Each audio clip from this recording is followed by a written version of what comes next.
After the Navy, I came home to marry my high school sweetheart and start a family. We've learned compromise is critical. Congress is no different. I'm Nick LaLota.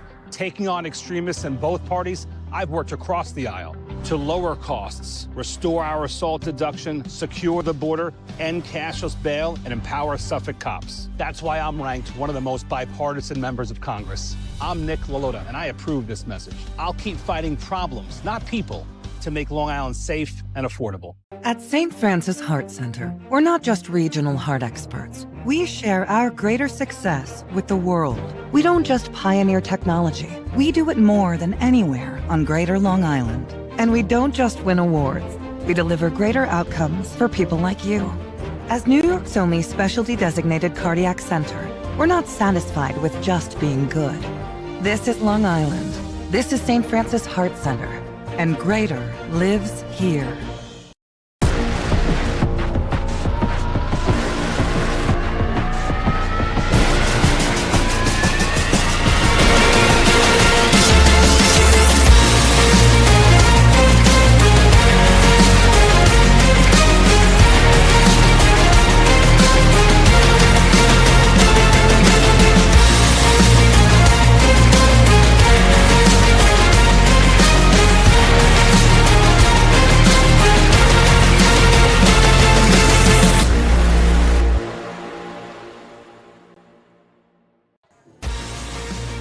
Friday night lights in South Huntington. It doesn't get better than this in the Catholic High School Football League. And it's a battle of bragging rights and positioning for the playoffs as well tonight. Cheerleaders excited for this one as St. John the Baptist takes a short trip to South Huntington to take on the Friars here tonight. Tonight's Catholic Football League showdown is brought to you by Catholic Health. Well, a pleasant good evening, everyone. Dylan Butler alongside Brian Soper for this one. And Soap, it is always an incredible atmosphere at Cy Donnelly Field, and it's an intriguing one we have for you tonight as well. It's two teams that are both trying to find their footing and go into the postseason in the right way. St. Anthony's, look, we know they're among the top 4 teams, right, in the AAA. And St. John the Baptist, a year after winning the AA1 title, 3 consecutive losses, but they bounced back. They got an emotional win against Holy Cross. So they're coming in here tonight. They want to have a good showing and then end the regular season on a high note. Yeah, it's some atmosphere here. We got senior day. The black jerseys under the lights just look a little bit different. But, St. John the Baptist, right, AA team, right, St. Anthony's, AAA team, but St. John the Baptist, right, they think they got a shot tonight to maybe pull off an upset, and St. Anthony's is still trying to really find themselves a bit, but looking forward to pushing towards the playoffs. Yeah, look, on paper, St. Anthony's are the favorites, right? There is no doubt about it. That's what this guy thinks. He's ready. At least, but that's why you play the games, right? It's not on paper. It's on the field. It's high school football. So, yes, it's not any given Sunday, right? It's any given Friday night in the Catholic League. So let's see what will happen in this one. But for St. John the Baptist, look, they're a team that, in our conversation with them, they don't want to be St. Anthony's. They want to be the best version of themselves, which they haven't been to this point. Listen, they had all the glory last year, right? We saw them last year at Fordham. They win the AA1 championship. They beat Moore Catholic, and they're riding high, right? But there's seniors who graduated and guys who step in, and the competition gets a little harder. The expectations get a little bit larger. And then there's a struggle. And how do you respond to that adversity? That's currently what these Cougars are trying to find out. Yeah, Coach Albus, he said it best on the call that we had with him. He said, this isn't last year's team. This is a new team. And as a coaching staff as well as the players, right, they have to understand that and kind of taking a different approach, right, trusting the process over the results and really teaching these boys lessons, right, and trying to get better each game. And he hopes that, this is a good stepping stone for them as they push for the playoffs. As we said, St. John the Baptist back with a W after 3 consecutive defeats and 2 guys that they'll lean on here tonight if they are hoping to pull off the upset. Wide receiver Braden Mangan coming off of a really solid game against Holy Cross, and Brandon Maloney The Maloney name is synonymous with hard-nosed football at St. John the Baptist, and Brandon is the latest among them. Yeah, Braden Mangan, right, he's a really good route runner, got really good hands. Right, he's going to have to really, I think the wide receiver core is really important tonight, right, for St. John the Baptist. Mangan leading them. And Maloney is just a do-it-all, kind of unselfish player. He's played D-line. He's played O-line, right, looking to play D-end in college, 23 tackles, 17 of them solo, 2 sacks. He'd like to add to that total tonight. St. Anthony's, Soap, we know what the expectation is there for them, as you see what a great vantage point that is going to be, right, as the Friars are led onto the field here at Cy Donnelly Field. And as we mentioned, right, this is the time of year where you start to play for those home playoff games, right? And how far can we get? And can we play at home in the semifinals? And St. Anthony's, they're right among the best. A couple weeks ago, we had that game against Stepanek. They won that game. They beat Xavier as well. They know there's a big game ahead of them as well to finish the regular season against Cardinal Hayes. They're finally figuring out where all their pieces, and they've got a lot of really good pieces, should fit. Yeah, sure. Coach Minucci was saying, he's like, we're finally healthy on offense, right? We have everybody, right? Missing a few guys on defense, but we're at week 8, right? Still trying to figure out and put some pieces in the right spot, but Minucci and his staff do a tremendous job, and they'll have these boys ready tonight and as they push for the playoffs. And we'll take a look now at their impact players for this one. And, yeah, listen, there's a wealth of talent on the offense, right? And we'll talk about a bunch of those guys. James Taylor right among them. You see his numbers this year, 16 receptions, 275 and 1. And Dixon Charzuk right in the middle of that front line. And I think the battle up front is going to be so pivotal tonight. Charzuk's going to hope to impose his will on the Cougars. Yeah, he's an imposing force. And then you got JT Taylor on the outside, right? If they're going to gang up on Bala and gang up on Merrill and try to limit their running game, right, look for them to try to take some deep shots with JT Taylor, who's going to have his hands full, all right, with Jaden Miller, right, the cornerback for St. John the Baptist. There you see the Friars getting ready. And Soap, let's take a look at the keys to the game. And right away, we do know one thing, right? St. John the Baptist, they're going to follow a very similar script to what they did well against Moore Catholic at the end of last year.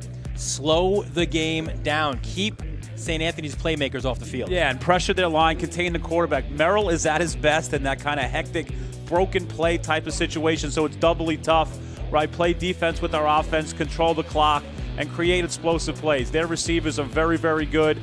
Explosive plays, right? Looking for them to move the chains. St. Anthony's, right, established their run game. They got Bala back.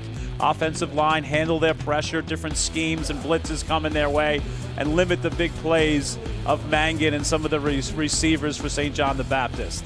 So I always love when each team has the opposite key, right? Baptist, they want to create a big explosive play. St. Anthony's, they want to limit it. It is the Cougars from St. John the Baptist making the trip from West Islip to take on the Friars of St. Anthony's. Opening kickoff when we return right here on the Varsity Media Sports Network.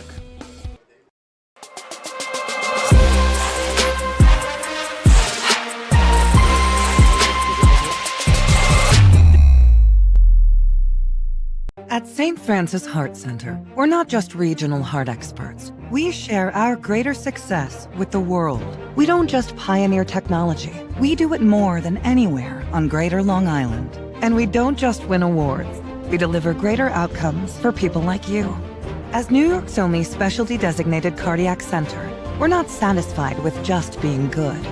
This is Long Island. This is St. Francis Heart Center. And greater lives here.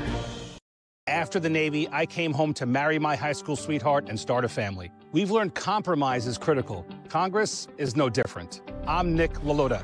Taking on extremists in both parties, I've worked across the aisle to lower costs, restore our assault deduction, secure the border, end cashless bail, and empower Suffolk cops. That's why I'm ranked one of the most bipartisan members of Congress. I'm Nick Lalota, and I approve this message. I'll keep fighting problems, not people, to make Long Island safe and affordable.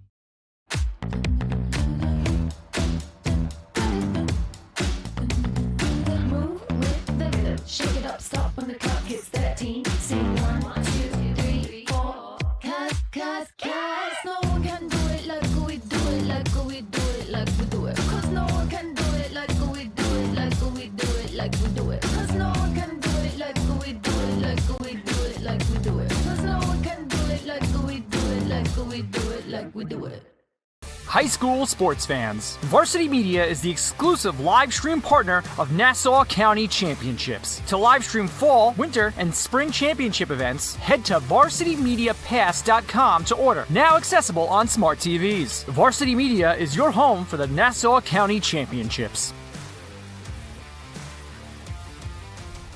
Hey parents, Varsity Media is now offering ISO video of just your athlete. Why settle for the wide angle that shows every player on the field? With our ISO video, your athlete is front and center the entire game.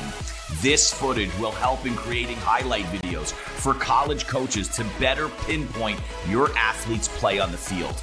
Watching our video will help your athlete improve progressively throughout the season and may lead to a college scholarship. Varsity Media is now booking ISO videos for the fall, but spots are limited. Contact us today for football, soccer, field hockey, and volleyball by calling 516-403-2050 or emailing ben@varsitymedia.net. For all the latest Varsity Media updates, including our game schedules, be sure to follow us on social media at Varsity Media, the home for New York high school sports.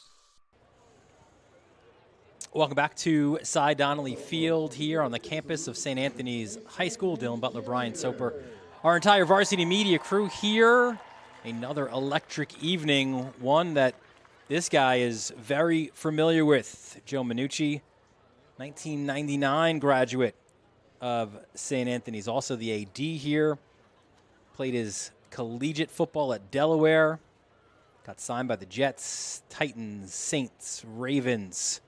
As a player, by the way, lost to Mount St. Michael in the championship game of his senior year. That hurt for Joe Minucci. There's no doubt about it. He still remembers. He can walk you through every one of those plays. His OC is Chuck Menzer, 2000 graduate. DC, Rich Reichert Jr., formerly of Fordham, AIU, Stony Brook, LIU assistant as well. And the head coach for St. John the Baptist, we mentioned before, right? Phil Alba, and what a job he has done in charge of these Cougars. 6th season out of Valley Stream Central, 1984. 13th year overall in the program. He's also the defensive coordinator. His son, James, is the offensive coordinator as well. Phil Alba did spend time under former head coaches Ralph Carasillo and Keith Schweers as well. So Phil Alba with some last-minute words to his troops, and these guys certainly are ready to go. A week ago, they took on Xavier, and it was the Gary Merrill show in many respects, and similar, I think, to a lot of other weeks, right? 42-26 was the win. Merrill, how about these numbers for you? So 8-12 for 212 and 2. That's as a kind of more traditional quarterback. He also rushed for 217 yards and 4 touchdowns as well. Just electric numbers from one of the best quarterbacks in the state. Will Hart and Anthony Mancaruso both had a receiving touchdown as well to lead the Friars. And there you see the Cougars making their way out onto the fields after some last-minute words from Phil Alba for this one.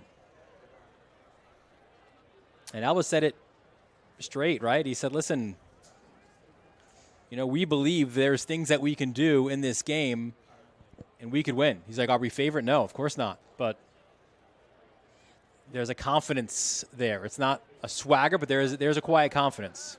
He had me convinced. He had me convinced that this game was going to be tight and that his boys were ready and that they were willing to rise up today and play great. So both teams, in a show of solidarity, will meet out at midfield, and we'll carry these ceremonies for you as they get set to begin.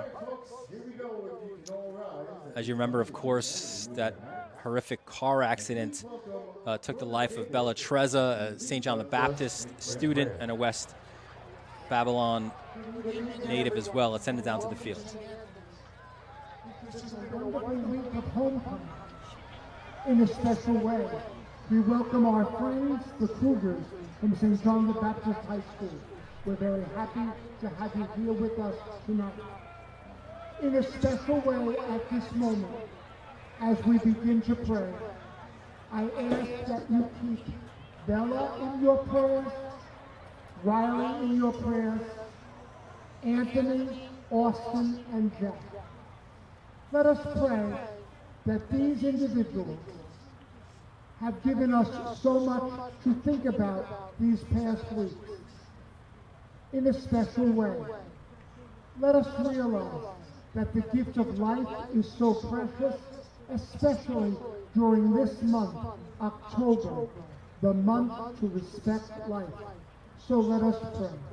In the name of the Father, and of the Son, and of the Holy Spirit, amen. Dear Lord, we ask that you bless our players, our coaches, our referees, our cheerleaders, kick line, bands, fans, and all of our parents, grandparents, and friends who've come to here tonight to play a game.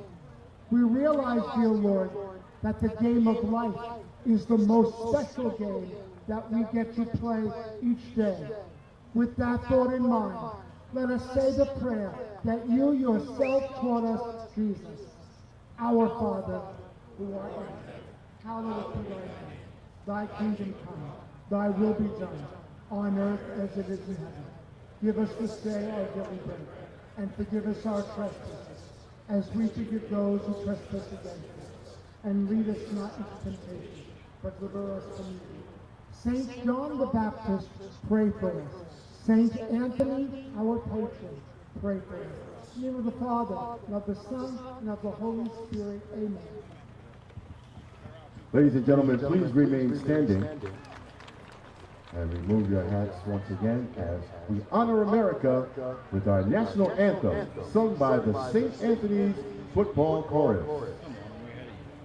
Oh, say, can you see by the dawn's early light what so proudly we hailed at the twilight's last gleaming, whose broad stripes and bright stars through the perilous fight o'er the ramparts we watched were so gallantly streaming, and the rockets' red glare, the bombs bursting in air, gave proof through the night that our flag was still there.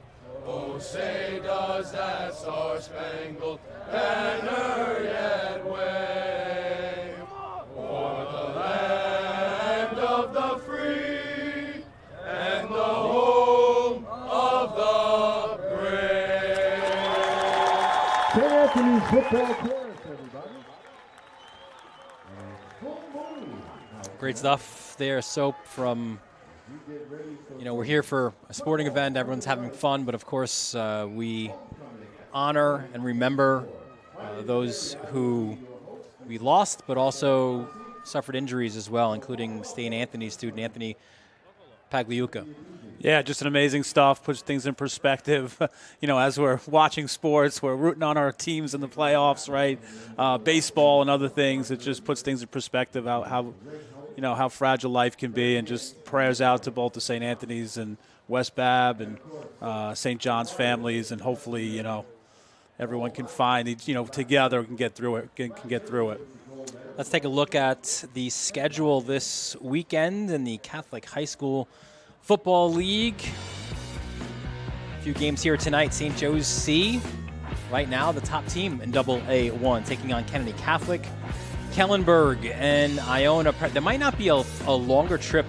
Looking back now, for Kennedy Catholic and Somers to St. Joe's by the Sea at the very end of Staten Island. I'm not sure what time see left for that one. Maybe it was yesterday.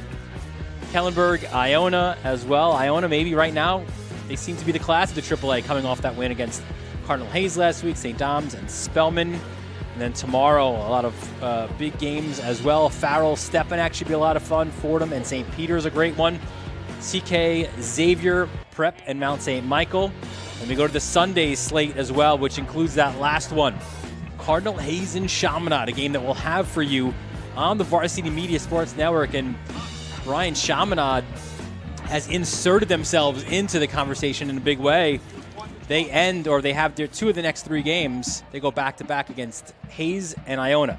We'll find out a lot about these Flyers over the next 2 weeks.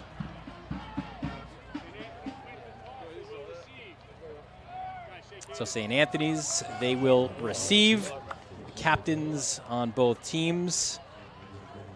Among them, you see Cam Urso as well, still not quite ready.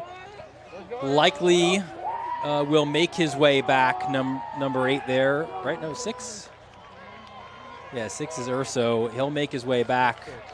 They hope for that final regular season game against Cardinal Hayes. Yeah, it's that time of year. It's next man up mentality, but also, you know, trying to get these guys back into the lineup. All right, Urso is a really good defensive end who they're going to need if they're looking to make a run in the AAA. We also saw Brendan Ott there. You see number 7. We certainly wish him a speedy recovery. Such a devastating injury for him. Worked his way back so hard from an ACL injury he suffered last November. Came back, played against Xavier, and injured his other ACL. So we wish the best to Brendan and hopefully a speedy recovery and he can get on the field there in college. Unfortunately, that's sports, you know, so with all this great stuff and accomplishments comes injuries, right? And kudos to that kid for working himself back, and I'm sure he's going to work himself back and get on that field. So the Friars will receive this opening kickoff.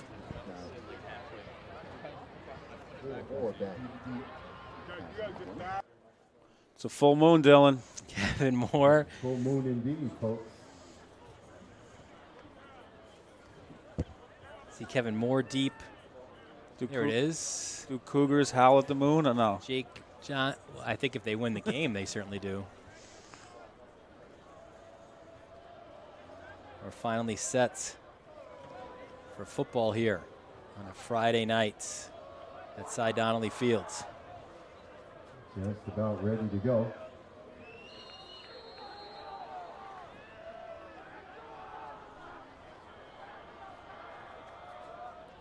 Here we go. The opening kickoff, a line drive that's taken on the bounce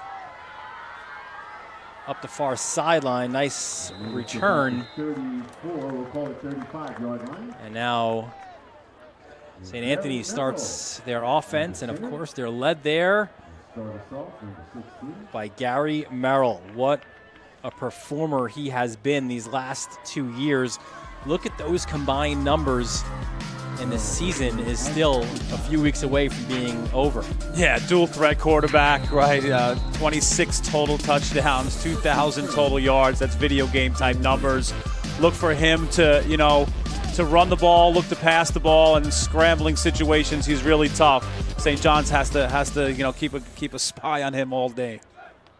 St. Anthony's 1st and 10 from their own 35-yard line. Merrill, a little hesitation, pushes it forward, and look at the extra that he gets as well from the line. Gets it out to just about the 45. Move those chains. And the big boys up front, Brian, giving a nice push. Yeah, the center, right, Ryan McNaughton, right, one of the smaller guys on that line, 5'11", 250, leading the charge from behind, right? You got Dowling and Gronfeld and Burke, right, really pushing that line. Good start for St. Anthony's. Handoff on 2nd down. There's Xavier Bala, you mentioned, back after suffering that injury against Stepanak. He gets about 5. Let's meet the starters offensively for St. Anthony's. Joining Merrill and Bala, he's got Taylor, Russo, Kenner, and Hart. And the big boys up front, Dowling, Groenveld, McNaughton, Burke, and Chanchuli. How about Hart? 8 receiving touchdowns on the year. He's been Merrill's #1 target Another run and another first down as well for St. Anthony's. Yeah, good run by Bala. Good to see him back for St. Anthony's. Left guard Jake Gronfeld, 6'4", 275. Really athletic, lead blocking there, doing a tremendous job. Trips left for the Friars, and Merrill goes the other way. Open field, Merrill exploding down towards the goal line, and he's pulled down inside of the 5. Just a great play, kind of like a read here. Kind of doesn't give it to Bala, takes off. The entire right side was wide open. Look at the blocking downfield. Tremendous job by the outside wide receiver to get him an extra 15 yards. So first and goal from the 7-yard line. There's Bala to the right side. Touchdown, Friars. Welcome back, number 8. That's that two-headed monster, right? Bala and Merrill back together again. You see Bala here, a little jump cut to the outside. Sniffs the end zone, no denying him. Super sophomore. Yeah, Bala on the year, 67 carries, 354, and now 3 touchdowns. Nick Zenk is your long snapper. Mikey Riley to hold. PAT by Michael Forrest is up, and it is good. What a start for St. Anthony's here on a Friday night. Gary Merrill set the plate, and Xavier Bala 8. 7-0 Friars. You're watching this Catholic Football League showdown presented by Catholic Health and the Varsity Media Sports Network. This is Doc Gooden, and you're watching Varsity Media.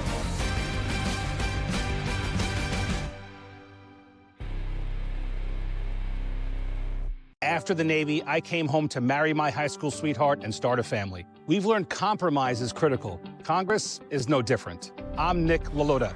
Taking on extremists in both parties, I've worked across the aisle to lower costs, restore our assault deduction, secure the border, end cashless bail, and empower Suffolk cops. That's why I'm ranked one of the most bipartisan members of Congress. I'm Nick Lalota, and I approve this message. I'll keep fighting problems, not people, to make Long Island safe and affordable.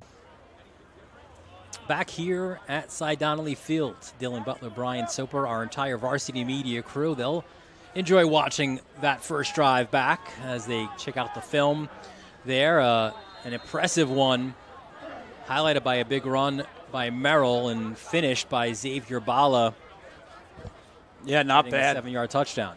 All right, five plays or so to get into the end zone. It's a great start for the Friars. Oh, he got it. Lisbon fumbled at about the 19, is going backwards on that return. Excuse me, that was Jamad Jackson, the freshman. We'll see a lot of Jamad Jackson here tonight. And now St. John the Baptist looking for the response, and the guy leading their way, and he has really since right around this part last year, Max Bowers, right? Kind of call him Sunshine, looks a little bit like Spicoli. It was Spicola. Yeah, right? Spicoli. But you see his numbers there. What a great leader. Bowers is also dual threat. 6 passing touchdowns, 5 rushing scores on the year. Yeah, great size, 6'3", can throw it from the pocket. Look for him to try to sling it around to those talented wide receivers. 1st and 10 from the 13-yard line. Empty backfield. Pressure comes, goes over the middle, and that's knocked down, incomplete. Over the head of the receiver. We meet the starters offensively now for the Cougars. At running back, we saw him the start of the year as a wide receiver, but Jamad Jackson, the talented freshman there.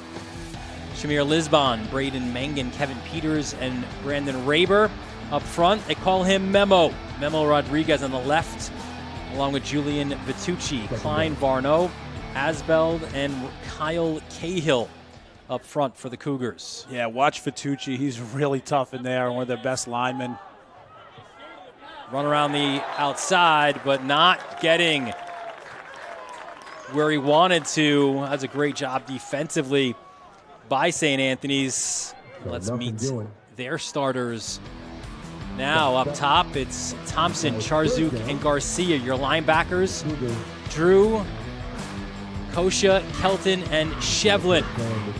Defensive secondary, Riley and Sanchez, Moore and Rooney are your safeties. 3rd and 12 for Max Bowers. Yeah, good job by Riley. He had that pass coverage on that first down toss.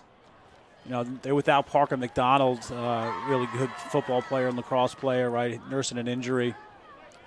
And that was Anthony Sanchez there on the run, making sure he knocked it down. So 3 and out go the Cougars. Not the way they wanted to start here. And we spoke with Phil Albin. We expected them to slow the game down when they can. But to do that, you've got to establish a run, right? You've got to be able to move the chains. Yeah, perfect start if you're St. Anthony's going to get good field position here. Alba was really concerned about the turnover battle. He says even last week in a blowout, right, we had a blowout win, we still lost the turnover battle. All right, so not a turnover there, but definitely not looking for a 3 and out and now punting deep in your zone. And that's Wesley Osordo, the junior. Takes it off the bounce. Osordo just gets it off. And will take a St. John the Baptist bounce. So nearly that was disaster for the Cougars, but that was a tremendous job by him. He caught that off a short hop like he's playing first base. Picked it up and was able to punt it, get a pretty good punt away with a ton of pressure in his face. So now St. Anthony's terrific field position for the Friars on their second drive. They marched right downfield on their first to get a 7-yard touchdown run by Xavier Bala. They start this drive from the Cougars' 43. Yeah, heavy dose of the run on that first drive. Look for maybe for them to take a shot in one of these first 2 plays. Merrill calls his own number. Merrill explodes to the secondary, beats a defender to the outside. Gary Merrill will not be touched. 42 yards to the house, and St. Anthony's extends their lead. Unbelievable job by the offensive line. He's not even touched here. Dowling and the boys up front, pushing away, wide open. Look at the block downfield. Unbelievable job there, right, by Anthony Kenner. This kid knows the end zone, right? That's number 27 on the year for Gary the GOAT. There's a nice debate, I think, going on in the Catholic League. Would you go Rich Beelan? Would you go Gary Merrill? Who's your QB? As far as PAT is up, and it is good. And I know the answer for Joe Minucci. It is Gary Merrill for sure. 42 yards to the house, and St. Anthony's opens up an early 14-0 lead. You're watching this Catholic Football League showdown presented by Catholic Health and the Varsity Media Sports Network. You're watching the Varsity Media Sports Network, the home for New York high school sports. High school sports fans, Varsity Media is the exclusive live stream partner of Nassau County Championships. To live stream fall, winter, and spring championship events, head to varsitymediapass.com to order. Now accessible on smart TVs. Varsity Media is your home for the Nassau County Championships.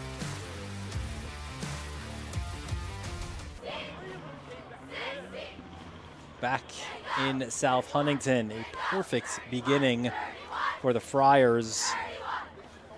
Back-to-back touchdowns in their first 2 drives. Xavier Bala followed by Gary Merrill, and Merrill, I mean unofficially, right, over 100 yards already. Yeah, just big plays in the run game. About 6, maybe 7 plays for St. Anthony's, 14 points on the board. Return from the 14-yard line up towards this sideline, gets a nice cut. There's a flag on the play as well. So let's see where this one will go. Our referee today, Chris Atchison. Our umpire, Ken Breitenstein. Head linesman, Tom Smith. Our linesman is Joe Gilpin. Let's see what Chris Atchison has here. It's a block in the back. So not the start the Cougars wanted. Yeah, it was a good return. I think it was on Zaire Grant. Got a little too much of the jersey from the back. Would have pushed the ball back a little deeper into St. John's territory.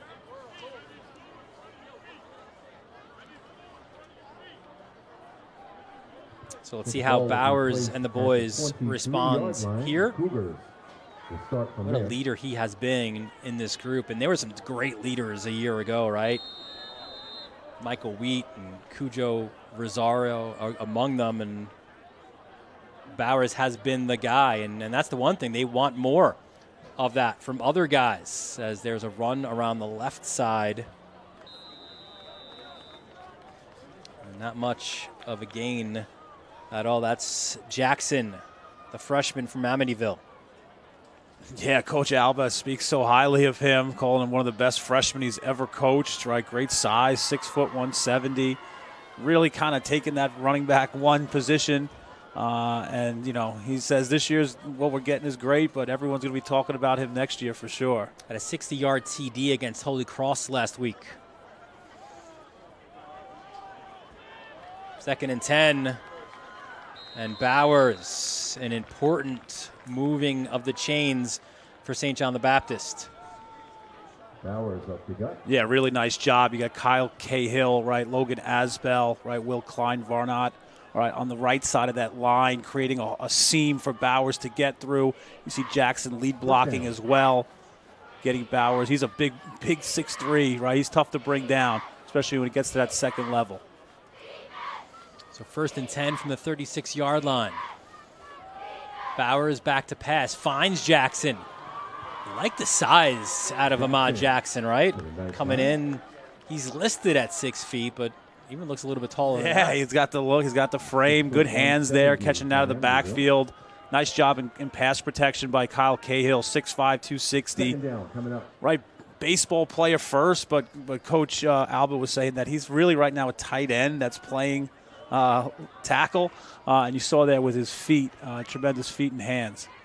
When you can move the chains like you do here, you can take some of that time, right, off the clock, and that's what we're seeing from Bowers here. Low snap, recovers it well, goes to the far sideline. That was incomplete, bobbled, and nearly intercepted by Sanchez. Yeah, anytime there's a tip, right, it seems like that ball always finds the hands of the D-back. Sanchez was smelling 6. 3rd down coming up. Kevin Peters was the intended target, went off his hands. He had to get down low, got hit hard, and that's what jarred that ball loose. And Sanchez, ball hawk, but just unable to bring it down. 3rd and 4 now for the Cougars. Yeah, Sanchez only a sophomore. Bowers, and that's what Bowers does. And he's going to get the another first down run. Yeah, really nice job on the inside, following the block of Vitucci. See Vitucci here leading the way. Bam, right, nice hit there. That kid hits like a truck. And you saw there, too, who he was joined by, right? Lucas Skoda. Well, you know, he's primarily one of the lead linebackers, but as this season has gone on, we'll see more of Skoda in the running game, more of Jungle Bonilla. Yeah, as a blocker, right, Skoda, as well as 26 carries on the year. There's Mangan. Goes up towards the St. Anthony's sideline. He was here before transferring to St. John the Baptist, so maybe this game means a little more. A bit extra. So it's 2nd down now. Ball in. All right, good job by Kosha, right, to get out there. Really smart linebacker for St. Anthony's. Good size, 5'11", real high motor. See his ability there to get to the sideline and stop that screen pass. 2nd and 6 for the Cougars. Low snap again. Bowers flush out of the pocket, and that's fine for him. He'll push forward. Goes into the St. Anthony's sideline, bounces out for that. And this will set up a 3rd and short for the Cougars. Alba's got to be real happy so far with this drive. Would love to pick up a first down here. I would think you got 2 plays here to try to get this first down. You know, I'm pretty sure Coach thinks, he knows that they're going to have to score tonight to beat St. Anthony's. Well, at least job one right now is you keep those explosive St. Anthony's playmakers off the field. Skoda options out to the left. Bowers empty backfield. Look at Bowers, power forward. And another first down run. Yeah, good job up the middle. Vitucci, Julian Vitucci pulled there right from the right side to the left side. He came across, gets a real good block at the point of attack there. You see him, boom, right. Bowers slips right through there. Really nice job picking up the first down and securing the football. Alba, no turnovers tonight. And there's the big boys up front tonight. You mentioned before. Memo. Just look at Cahill right there, 59 on the edge of that line. He's 6'5". John Drew's right been going against him all day, right? It's giving up 4 or 5 inches. 1st and 10 from the 37-yard line. Here's Skoda's first carry. Pops it to the outside. Jumps over a would-be tackler and gets about 7 on that first down run. I cannot confirm nor deny, but I hear my sources say Kyle Cahill may live on the same block as yours truly. In Oakland. Really? Yes. Wow. Yeah, same side of the block. It's hard to miss. I know, exactly. But great job there. Nice job by Skoda, right? He's, Coach Alba says he likes the bright lights. It's bright. It's full moon tonight, right? So look for him to play his best. 2nd and 4 for St. John the Baptist from the 31-yard line. Bowers, plenty of time, flushed out again. He's got Skoda as an option, but now Skoda will be his blocker as he turns to the outside and runs for another first down. Yeah, nice job all around, right? Good decision by Bowers to not force anything, not wanting to turn the ball over. Great job by the offensive line by St. John the Baptist, and great coverage in the secondary by St. Anthony's. Good job getting a few yards, getting closer to those sticks. Bowers a year ago, right about this time, he was put in for a late regular season contest against Monsignor Farrell. And he's never looked back from that point on. They love his attitude, his approach. And you got to love his size as well, 6'3", 195. And his leadership has never been questioned. 1st and 10 from the 26-yard line. Follows his blockers, goes down the left channel there for a couple more. Maybe 1 or 2 out of it. Yeah, good job, right? You had Kosha down there. You had DJ Garcia, the junior, right, D-end. Good size, 6'2", 250. 1 sack on the season, right? What he makes up and what he lacks in size, he makes up with explosive plays. Good job getting off a block and bringing down Bowers. So Bowers makes sure, double and triple checks that call there from the sideline. Yeah, you got Jungle Bonilla in the backfield, like you said.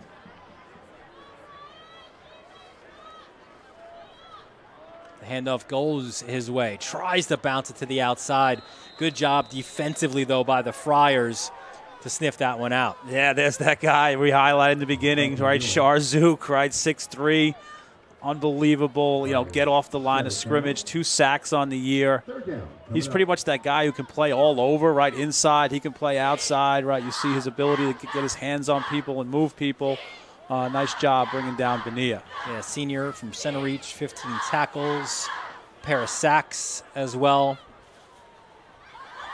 Was a starter last year as well. 3rd and 10 for St. John the Baptist. This is where you have the confidence, in Bowers, right? To maybe try to get half of this. Don't take unnecessary risk.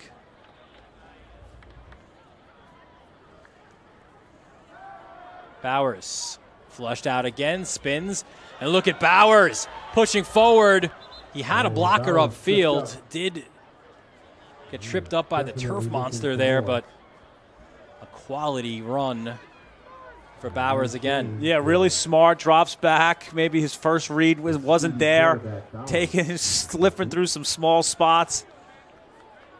And actually was tripped from behind. Yeah, 24, Danny Rooney, right, who's been doing a really good job, right, becoming the free safety for this team, junior. Pretty sure his dad taught him how to do that. Yeah. The trip from behind. Great athlete. Committed to Maryland to play lacrosse. So 4th and 5 inside the final 20 seconds. Empty backfield for Bowers. Pressure comes, goes over the middle. There was contact, but there was no flag on the play. Yeah, I know. I watch a lot of NFL games. It seems like a lot of those might draw a flag. Not tonight. So Jackson was the intended receiver there. Yeah, the best, the best corner, the strong safety, Kevin Moore Jr., elite ball skills, right? Tremendous measurables, 6'1", 195. One of the best secondary guys that we have in New York State, right? LIU offer. You see his coverage skills there on display. So Gary Merrill back on the field with the Friars. And Phil Alba said straight away, right?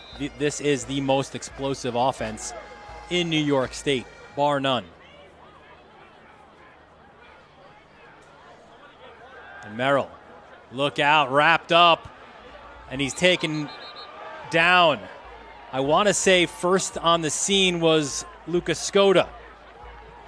Yeah, that will end the first quarter. So Skoda taking maybe some of those early runs by Merrill personally, wraps up the QB, but he has been hard to handle here in this first quarter. Block downfield, boom, right, frees him, gives him enough space. Skoda's chasing him down. He finally just got him right now at the end of the half. Maybe that's change a little momentum for the defense of the Cougars. 42-yard touchdown there. St. Anthony's 14-0 after one here on the Varsity Media Sports Network. Going, Israel Bonikunda, running back for the New York Jets, and you're watching Varsity Media.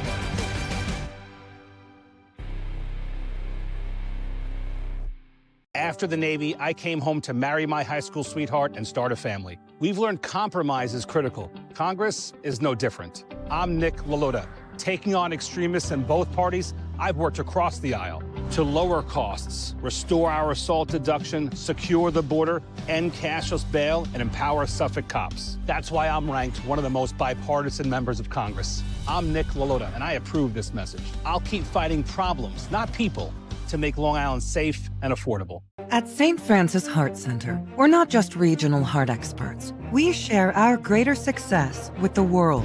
We don't just pioneer technology. We do it more than anywhere on Greater Long Island. And we don't just win awards. We deliver greater outcomes for people like you. As New York's only specialty designated cardiac center, we're not satisfied with just being good. This is Long Island. This is St. Francis Heart Center. And greater lives here. Second down. Big crowd here, as always, on a Friday night here at St. Anthony's. First play of the second quarter, handoff Xavier Bala, and he's wrapped up. So back-to-back big defensive plays. Bala. And that's Bowers on the tackle. New position this week, and so far, so good for the Cougars. Yeah, good job coming up, making a hit. One-on-one tackle against Bala is not easy. Yeah, we didn't get a chance to meet him in the first quarter. There are the starters defensively. Lightman, Maloney, Montalban, and Grant up front. Bowers, Skoda, Bonilla are your linebackers. Miller and Sandoval at corners. Rivera and Witt at safeties. 3rd and 14. Empty backfield for Merrill. Plenty of time. He will go deep.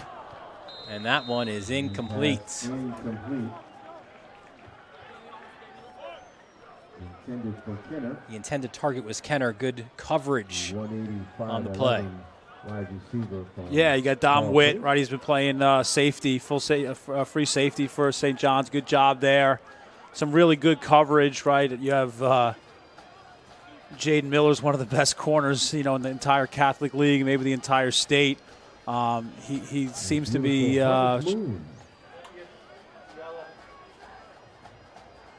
You had Johnston there on a crosser, right? It was locked in on him. So the punt will be from about the 1 yard line. Returning there, you see Mangan and Rivera. And this one will bounce, take a nice St. Anthony's bounce. How about that? Look at that. You thought it was going out around the 50, and it just stayed in bounds. Yeah, closest to the line. Thing never went out. With a look.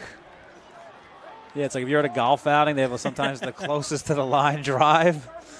That's a winner. Look at that.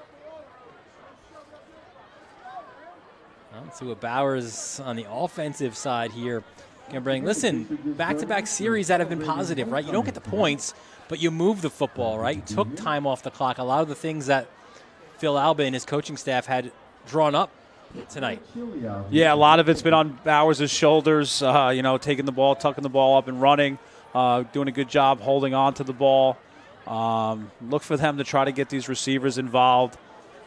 Maybe find Lightman, the tight end, right, quarterback's best friend. Maybe get some easy completions here.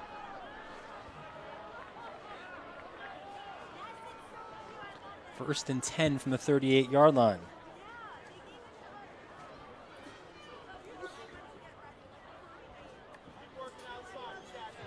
Empty backfield for Bowers.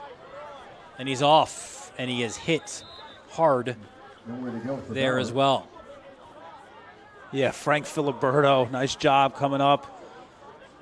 Bowers is looking like he's going to drop back, and he's had running on his mind all night so far today. Good job by Filiberto coming up and sticking him. He's had some good breaking some tackles early on, but Filiberto, the junior, said not on me. Yeah, 44, good motor, right? Smart football player as well, junior from Mount Sinai. Yeah, he's manning that middle. 2nd and 5 for the Cougars. Fake handoff. It has been the Max Bowers show. And he pushes close to that first down marker for a third and about 1. Yeah, St. John's pulled both linemen. They love to pull Vitucci. Kid does about 385 on the bench, right? Throws the hammer throw in track and field. He's laying the boom right now on those pulling plays, but kind of pulling and opening up that middle seam for Bowers has so far been the best St. John's has had. Well, each time they've needed a first down, it was Bowers to run them there. 3rd and 1. And this time it's a handoff. And there goes Bonilla getting the first down. Yeah, Bonilla's a good-looking junior, 6'2", 220. It's his 9th carry on the year. Alba says sometimes he just runs and plays a little nasty, right? You see him getting a little nasty yards. And coming right at Charzuk. And again, Bonilla and Skoda, if they had the luxury of just having one-way guys, they would both be linebackers. But both also making their impact on the offensive side. 1st and 10 from midfield.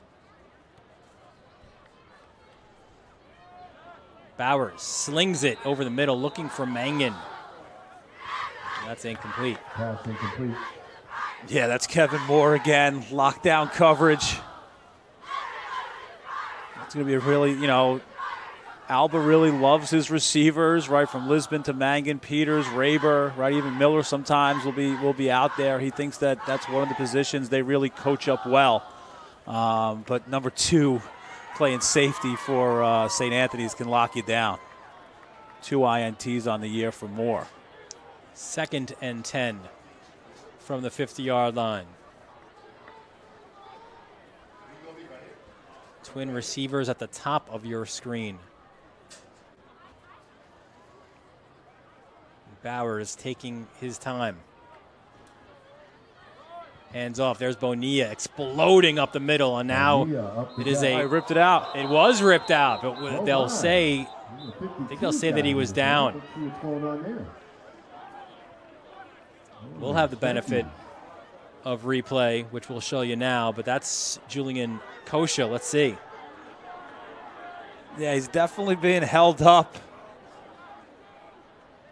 It's just a matter of when the ref blew the whistle. Julian Kosha, adamant. You have it. And Kosha, that Mike linebacker. But it'll be third. If there was a challenge flag to be thrown in high school football, that might have been the time to do so. Yeah, I mean, homecoming under the lights, right? Rip the ball, take it to the end zone. Wah, wah, wah. As a senior, right? 3rd and 6. There goes Bowers. You knew right away what he was going to do. Gets the push and more. Bowers doing his best. Josh Allen. Skoda in there as well. Yeah, the entire memo. Memo. Get the memo. We're here. The Cougars are here. They want to score. Skoda leading the way. Unbelievable job. Little tush-push action. But just Bowers is just running so hard. There was, just no disregard for his body, right? Just hitting that hole really, really hard. Following his lead blocks very, very well. 1st and 10 from the 36-yard line.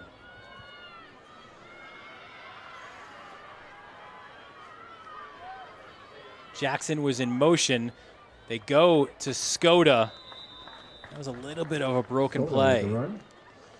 Jackson, it looks like maybe collided a little bit there with Skoda. Yeah, definitely couldn't get his legs moving, and then DJ Garcia's there to put him down. Good job by Garcia so far. Good start for him. John Drew was in there as well. Bowers like a howling wolf. I'll call it no gain. Full moon. On 1st down. 2nd down.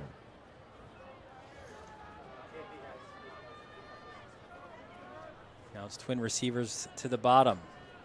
As Bowers, as he's been all game, in shotgun. Goes to the right, and that one was low. Incomplete, looking for Mangan. Yeah, so far Bowers has done a really good job running it. A couple of his passes have been low. Not able to complete that on the outside to Mangan, one of his favorite targets.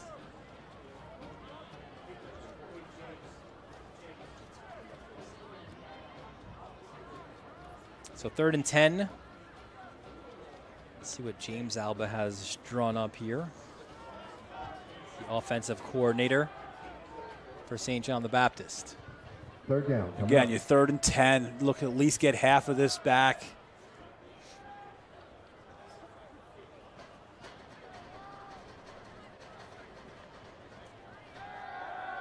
Bowers, pressure's coming, goes over the middle, and I think that deflected on its way. And Skoda was downfield. 4th down coming up. Incomplete. Yeah, DJ Garcia wreaking some havoc in the backfield. Might have had, definitely was pressuring. Might have got a little hand on him to make that inaccurate pass. I saw 24. Rooney was in the backfield as well.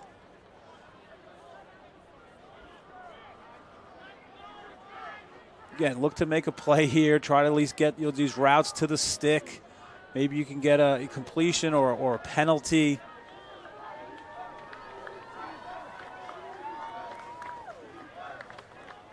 Here we go, 4th and 10 for the Cougars. Bowers airs it out, has a man, and that is a 1st down reception. Pitch and catch. Brandon Raber. Yeah, tremendous. They are, St. John the Baptist is known for their route running. Just a great job protecting, kind of stop out route there. Firmly at the 25. Nice job Bowers put in a place that really only Raber could grab it. Senior, 6 foot, 6 reception on the year. Just a great route run by him.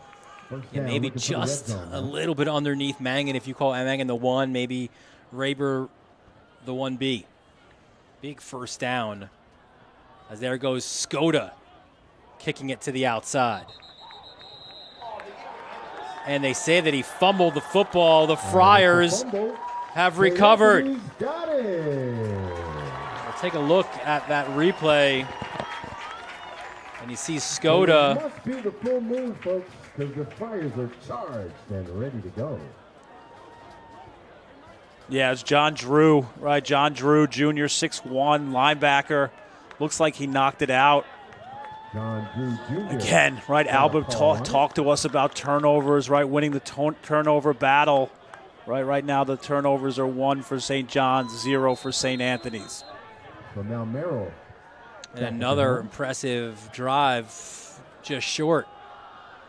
Are they good at the Baptist did a good job on the last possession. The ball's out again. Whistle was blown before that ball The whistle blew it dead. was let go, but there's another important, like you're putting now obviously more pressure now defensively to get this stop. Yeah, St. Anthony's pushing the tempo here. It feels like a long time since these guys have been back on the field. Merrill was absolutely hammered by Bonilla, and a flag thrown by referee Chris Atchison. So flag on Yeah, the not play. be roughing the passer. The Looks like it's going to be roughing the passer Baptist against Bonilla. bench not liking We'll that. wait for the official call. But you take another look. Yeah, this one's hard to defend.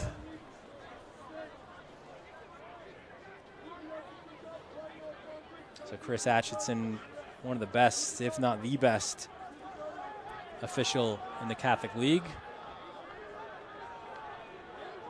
It's getting a little bit heated now. Yeah, Joe Minucci on the field. He wants Bonilla ejected, yeah. Now the officials will have a conversation about it. Let's see what Chris Atchison has. Personal foul. And that's the only call.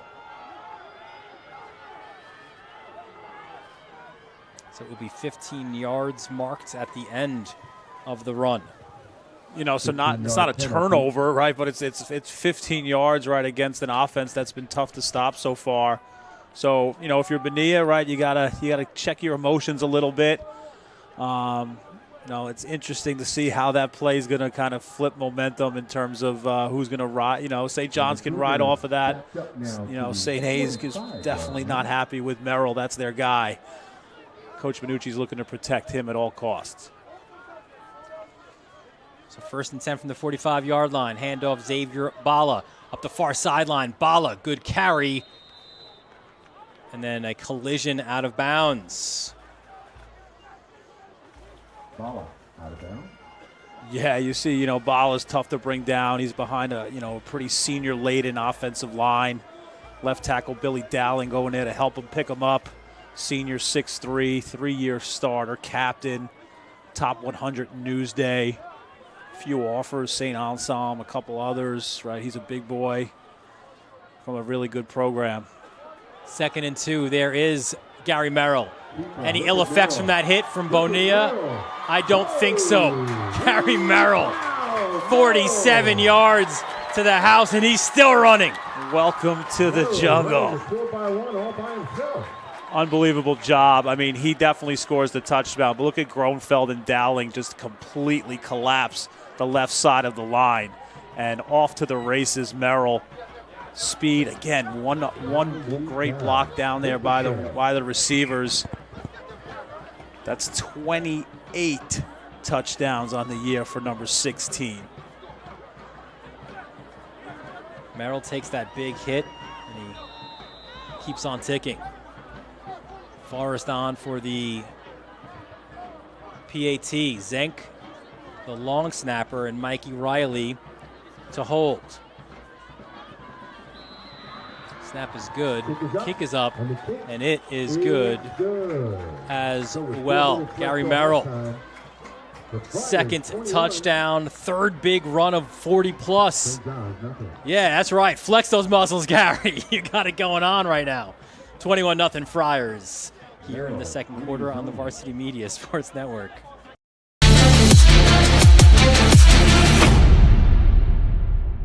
At St. Francis Heart Center, we're not just regional heart experts. We share our greater success with the world. We don't just pioneer technology. We do it more than anywhere on Greater Long Island. And we don't just win awards. We deliver greater outcomes for people like you. As New York's only specialty designated cardiac center, we're not satisfied with just being good. This is Long Island. This is St. Francis Heart Center. And greater lives here. 1-0. Back here at St. Anthony's, always a terrific atmosphere in South Huntington. Great support staff too, right? You got the cheerleaders, dance team. Halftime here is something to be seen. We'll show you some of those scenes in a few moments as well. But right now it's been the Gary Merrill show. Rushed for 2 touchdowns of 40 yards plus. Yeah, it's absolutely packed here. Stands are packed. Behind the end zones are packed. Cheerleading squad's about 50 to 60 deep. So let's see what the Cougars have here to respond. There's a look at the crowd here at Cy Donnelly Fields. The Mets have 11. I mean, when you and I arrived a good hour before the start, I mean, the stands were already packed. As I pulled up, I thought maybe I was late. I thought the game started, right? If teams were on the field, it was packed. Got the homecoming court get announced at halftime. I think it was even crowded when our technical director, Chris Sweeney, showed up at around, I think, 1 or so this afternoon. All right, I've been corrected. 1:45. 1st and 10 from the 30.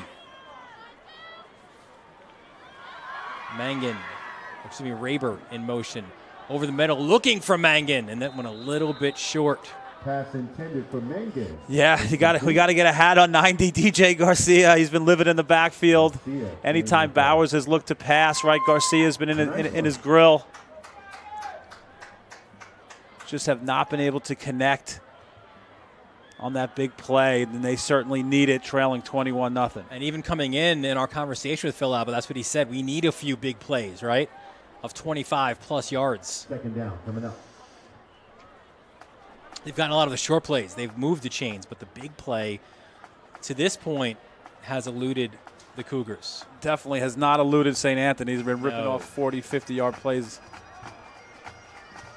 Bowers checks, finds a target, and Kevin Peters spins past the 45-yard line for the 1st down. Yeah, nice job by Bowers. Kind of stuck it into the pads of Peters. I don't know if he was ready for it, but good pass, accurate. Led him enough to be able to catch it and turn upfield and get some yards after the catch. Kevin Moore on the tackle.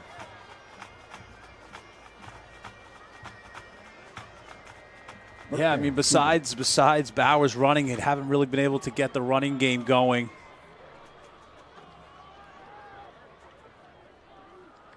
Twin receivers at the top and the bottom of your screen. Run goes right by Bowers. And Bowers, there's still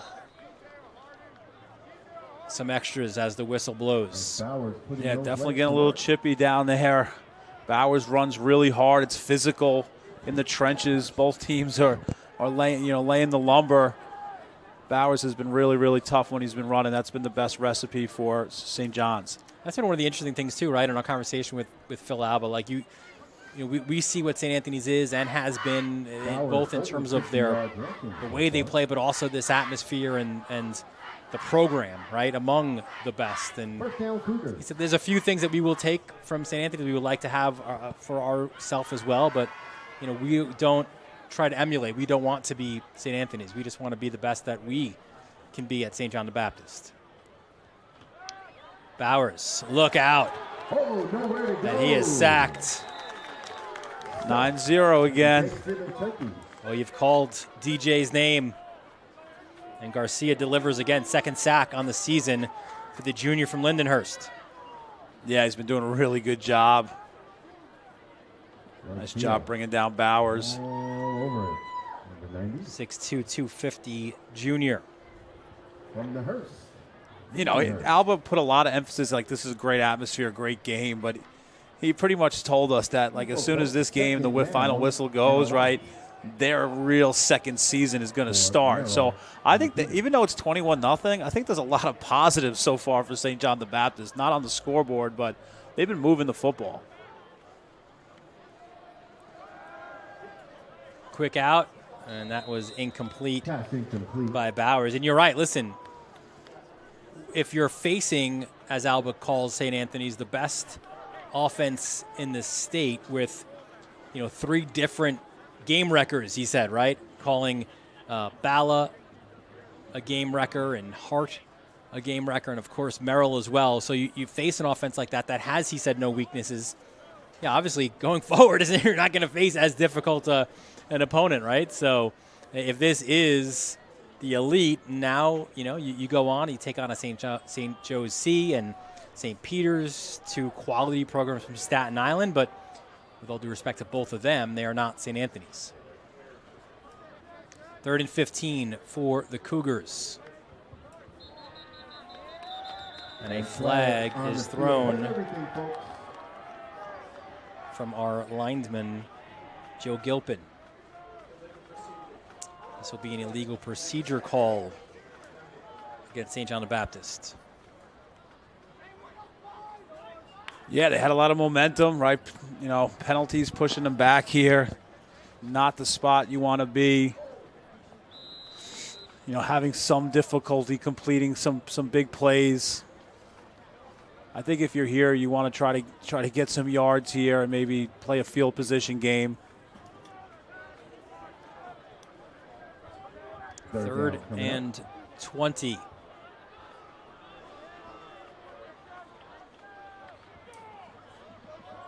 Skoda, the burst to the outside. And he kind of pumped the brakes. He'll get back to that original line of scrimmage, or just past it at least, loses his lid. Got a long way to go, though, for the first. Yeah, that's a nice run right by Skoda, running really hard. Cahill, Asbell, again, Will Klein, Varnot, very powerful center. Having success running over that right side. I think that's what you wanted. Get 10 back, try to get 10 here. So timeout, St. Anthony's, their first of the half. There's a look at the huddle on the far sideline for St. John the Baptist. We take a look at their upcoming schedule, as you mentioned, right? Some games that really Phil Alba says we can win these games. St. Joe's by the Sea right now, maybe number 1 in the standings, but there's a confidence there for St. John the Baptist playing at home. They could win that game. St. Peter's as well, and that's homecoming next week. St. Peter's, Alba thinks maybe they are the best team in AA1. That should be a great game. We'll have that one for you as well on the Varsity Media Sports Network. So you see the way it started, that 1-point loss to St. Francis. We were on the call for that big win against Holy Trinity, a loss by 10 to Chaminade, then Iona Prep, which is right now the class of the entire Catholic League.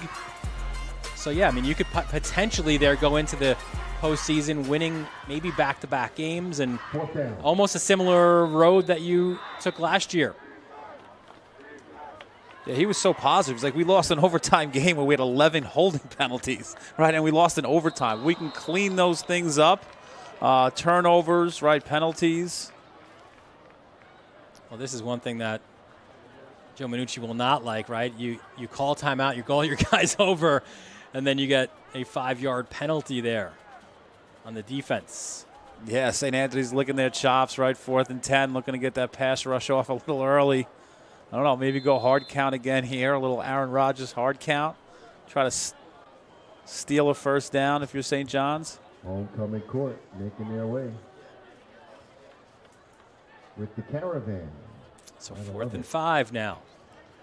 Maybe another hard count gets you that first down.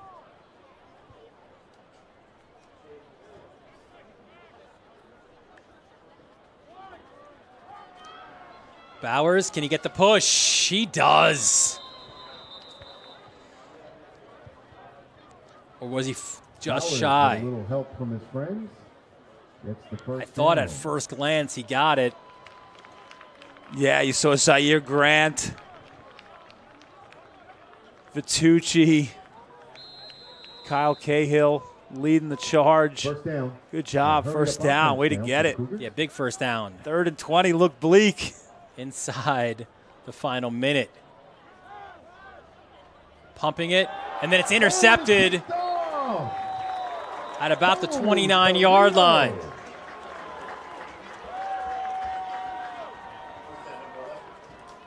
We'll take another look to see who came up with it. Was it Kelton, 21? Let's take a look. Yeah, kind of low snap, double pumps, throws it over the middle, throws it high. And it was 21, Michael Kelton. Kelton with the interception, number 21. Army from Lax Holtzville. commit, senior from Holtzville. Yeah, the Black Knights, right? Looks good in black there. Interception right before the half. 44 seconds is plenty of time for Merrill and the boys.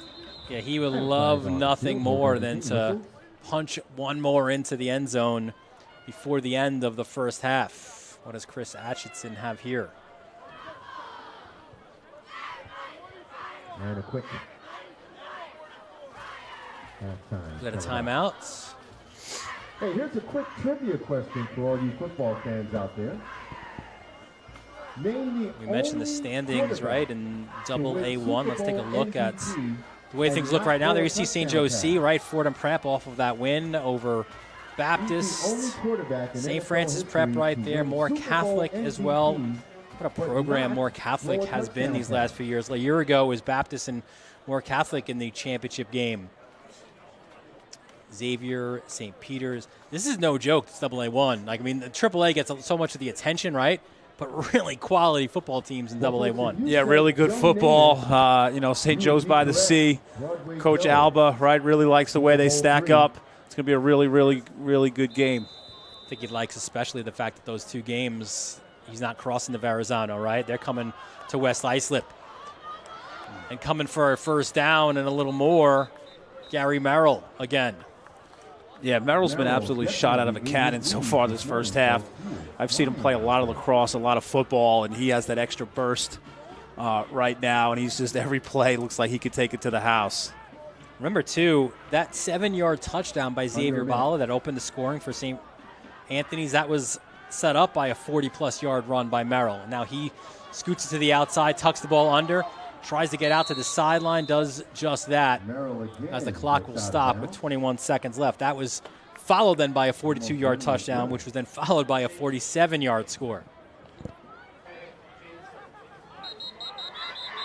Yeah, injury timeout for the Cougars. Injury timeout for the Cougars. If you enjoy a lot of those graphics that you see here on our Sportscast, well, these are the guys responsible. We want to thank Gipper for all they've done. And listen, if you're an athletic program out there and you want to get your social media to your next level, well, Gipper will get you there.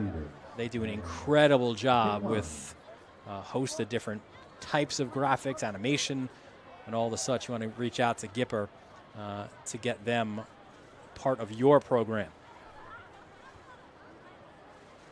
Friday night in South Huntington, and the homecoming court is lined up across the way. You can see them in that top right corner there. They're all ready to go. There they are. Those are some good-looking rides. Yeah. Is that you when you're out there? Hit my ride. Hit my ride. That's one of your rides, right? When you get like those that. That's a nice. ones. I was thinking. You know, like sometimes you see like these trailers and the people, this homecoming, everyone does it different.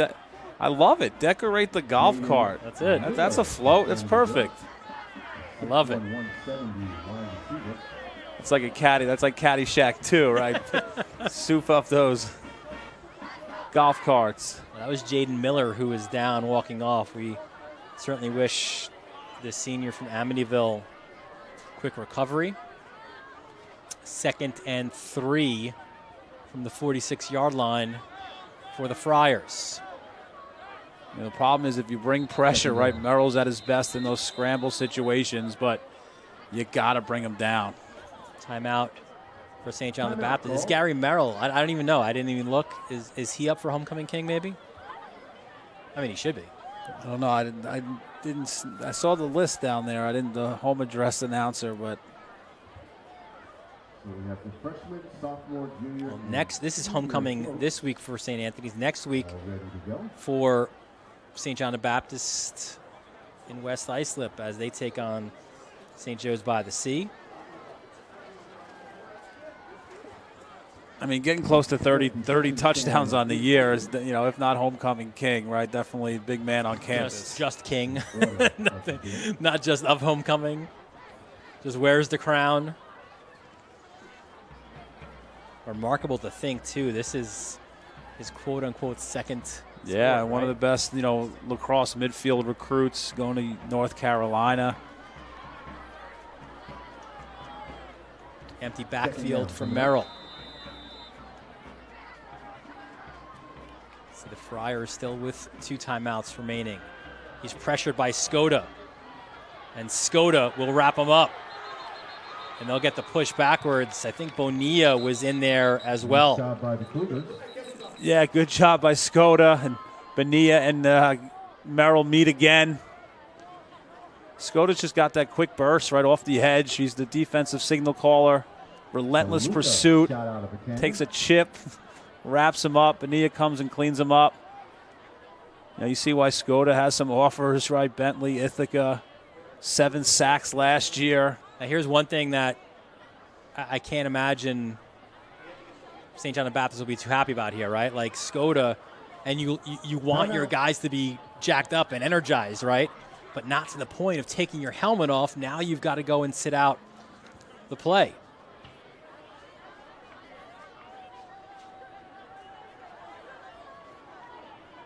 And Joe Minucci not looking like a happy camper here. 3rd and 23 with 9 seconds remaining in the first half. Yeah, we haven't seen Bala all that much right after the first couple of drives. Coming off an injury, right? Maybe looking at the scoreboard, 21-0. I hope he's okay. But 21-0, right? With Gary doing it well on the ground, right? Perhaps giving him a little breather as he works his way back into the lineup. So just about ready to get going. 3rd down coming up. Friars with ball. All right, 3rd and 23. Empty backfield for Merrill. Runs right, cuts it inside at the St. Anthony's block SA in midfield. Pulled down at around the 41-yard line, but that will do it for the first half. So Gary Merrill, number 16, has led the way. He's been the driving force for these Friars in the first half. 217-4 last week. It's getting close to probably 150, 200 on the ground tonight. Halfway to 4 touchdowns. Heck of a first half for Gary Merrill. 21-0 is the lead for St. Anthony's. You're watching it all right here on the Varsity Media Sports Network. You're watching the Varsity Media Sports Network, the home for New York high school sports. At St. Francis Heart Center, we're not just regional heart experts. We share our greater success with the world. We don't just pioneer technology. We do it more than anywhere on Greater Long Island. And we don't just win awards. We deliver greater outcomes for people like you. As New York's only specialty designated cardiac center, we're not satisfied with just being good. This is Long Island. This is St. Francis Heart Center. And greater lives here. After the Navy, I came home to marry my high school sweetheart and start a family. We've learned compromise is critical. Congress is no different. I'm Nick Lalota. Taking on extremists in both parties, I've worked across the aisle to lower costs, restore our assault deduction, secure the border, end cashless bail, and empower Suffolk cops. That's why I'm ranked one of the most bipartisan members of Congress. I'm Nick Lalota, and I approve this message. I'll keep fighting problems, not people, to make Long Island safe and affordable. Varsity Media is now opening up our schedule to any teams looking to be on a sportscast. Watching yourself on camera is okay, but hearing your name on a Varsity Media sportscast is like you're a pro. And look at this opportunity. Feldman behind. Jersey pulled. Feldman! Feldman! Here comes the 1-0. Hit on the ground at first. Quinn's up with it. Feeds to Varela. It's a no-hitter. And Division's moving on. Nassau County AA champions. As West barks out the signal. West is going to keep it himself inside the 5 to the goal line. Touchdown. Touchdown, Southside. Varsity Media offers sportscast coverage for any sport, and our coverage airs live and on demand so everyone can watch the game. Now is the time to be a star on Varsity Media. Contact us to book a sportscast today at 516-403-2050 or email ben@varsitymedia.net. Are you a local business looking for new and creative ways to promote your company? Varsity Media offers affordable rates that can get your message across to a demographic of 18 to 54 years of age.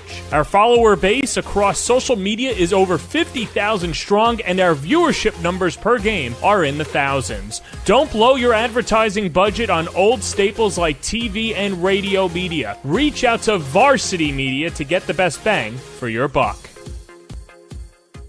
For the latest news in high school sports, be sure to check out varsitymedia.net or follow us on social media at Varsity Media. Hey parents, Varsity Media is now offering ISO video of just your athlete. Why settle for the wide angle that shows every player on the field? With our ISO video, your athlete is front and center the entire game. This footage will help in creating highlight videos for college coaches to better pinpoint your athlete's play on the field. Watching our video will help your athlete improve progressively throughout the season and may lead to a college scholarship.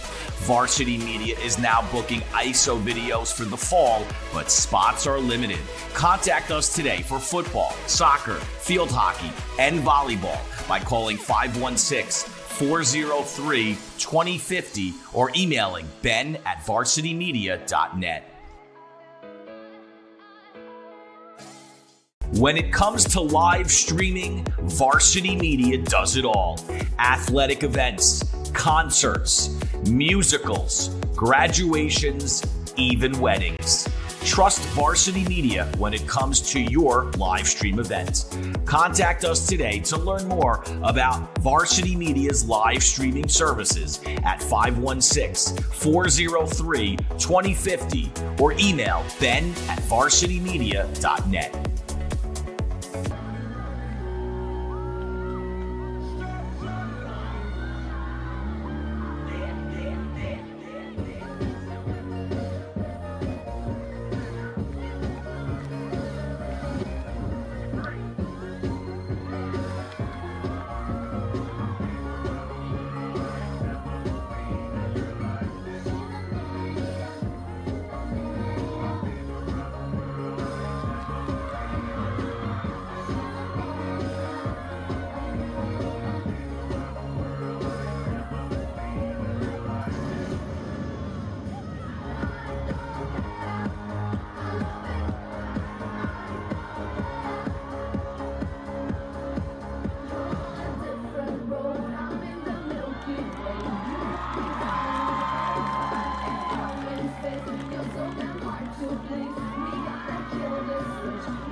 I'm about whatever, man. What they be talking about? Their opinion doesn't count. We the only thing that matters. So we do it, how we do it. All up in the face, man. I be up all night, whole cruise in here. I don't really know who I'ma lose this year. Man, I love my team. Man, I love my team. I would die for them. Cause I'm whatever, man. What they be talking about? Their opinion doesn't count. We the only thing that matters.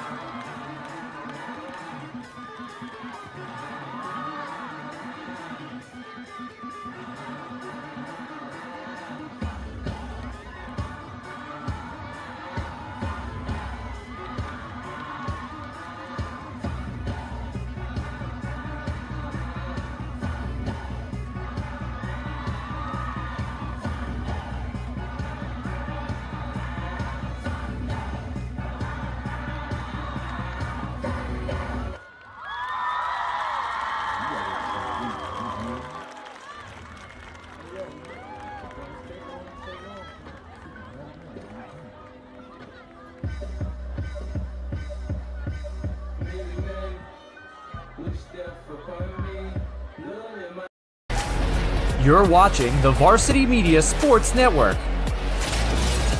the home for New York high school sports.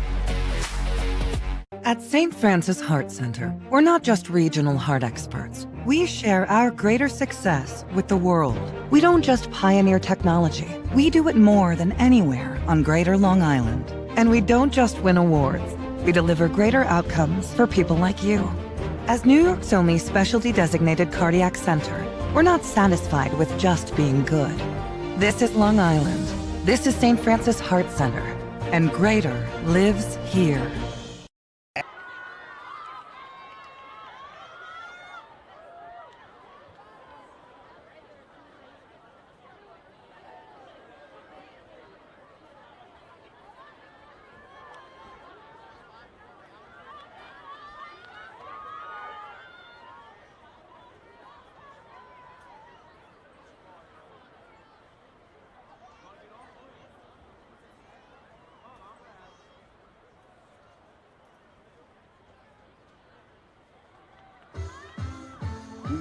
Ain't gang if you let shit slide. Ain't bad if you gotta ride. Big guns and a lot of zip ties. Says she look like me, quit lying.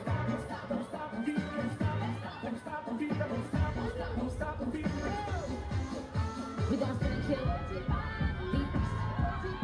And tell them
to the crib, so we did it on the way out. Nowadays I be ducking them cameras, and they heard that I'm up on them banners. Calling my phone, but they know I don't answer. In the hood, I'm like Princess Diana. I'm thick cause I be eating oats. Not take from me, but notes. Wanna be me, so she do my emotes and my name and I'm out, so I bet she gon' choke. Tell her man I'm the girl of his dreams. Think about me when he brushing his teeth. He get texting, I leave him on scene. Hottest down, they know what I'm doing.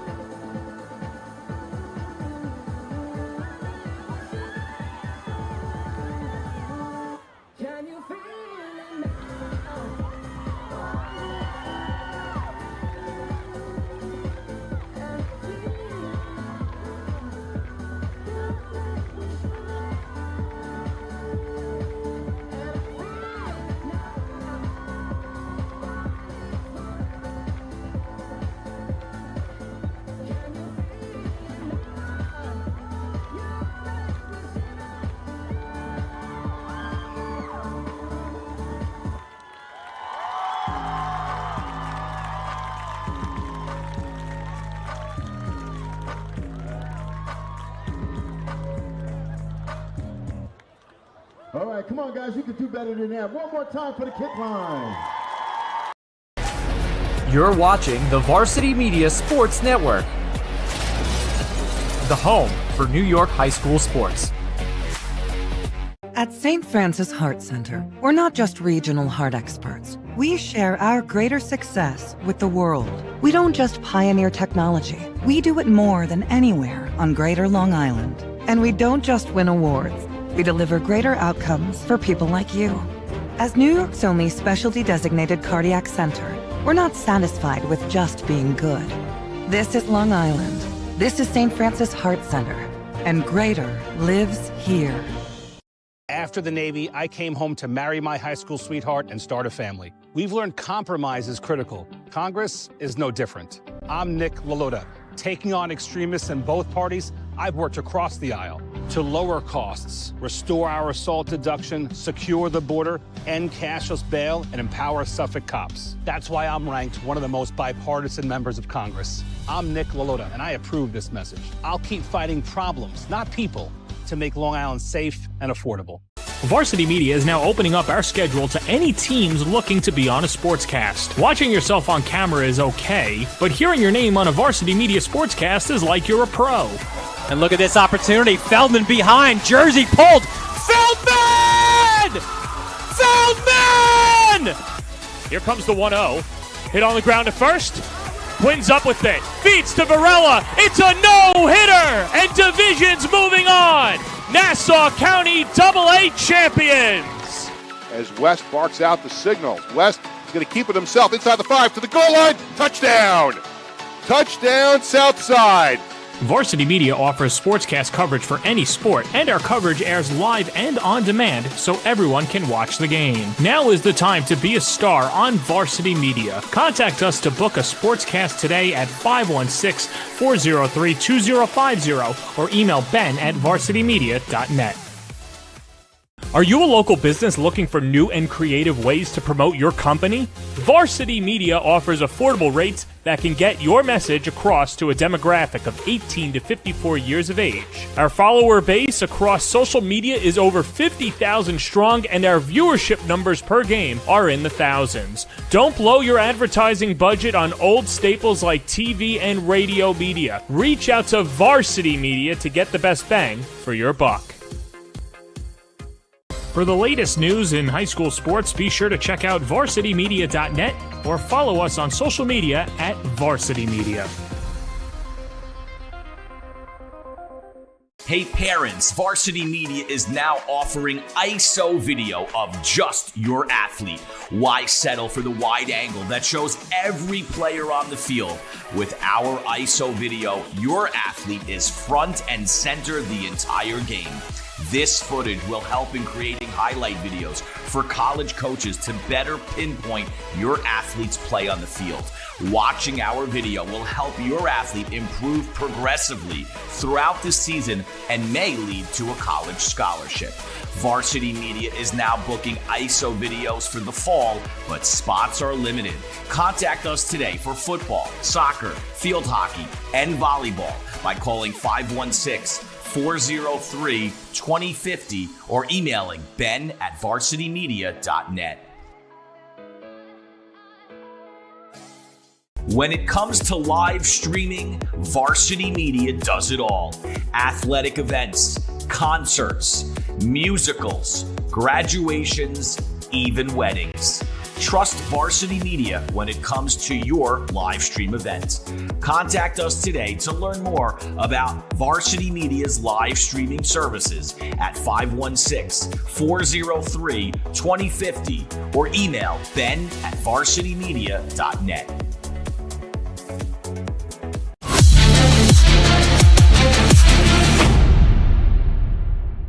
High school sports fans, Varsity Media is the exclusive live stream partner of Nassau County Championships. To live stream fall, winter, and spring championship events, head to varsitymediapass.com to order. Now accessible on smart TVs. Varsity Media is your home for the Nassau County Championships.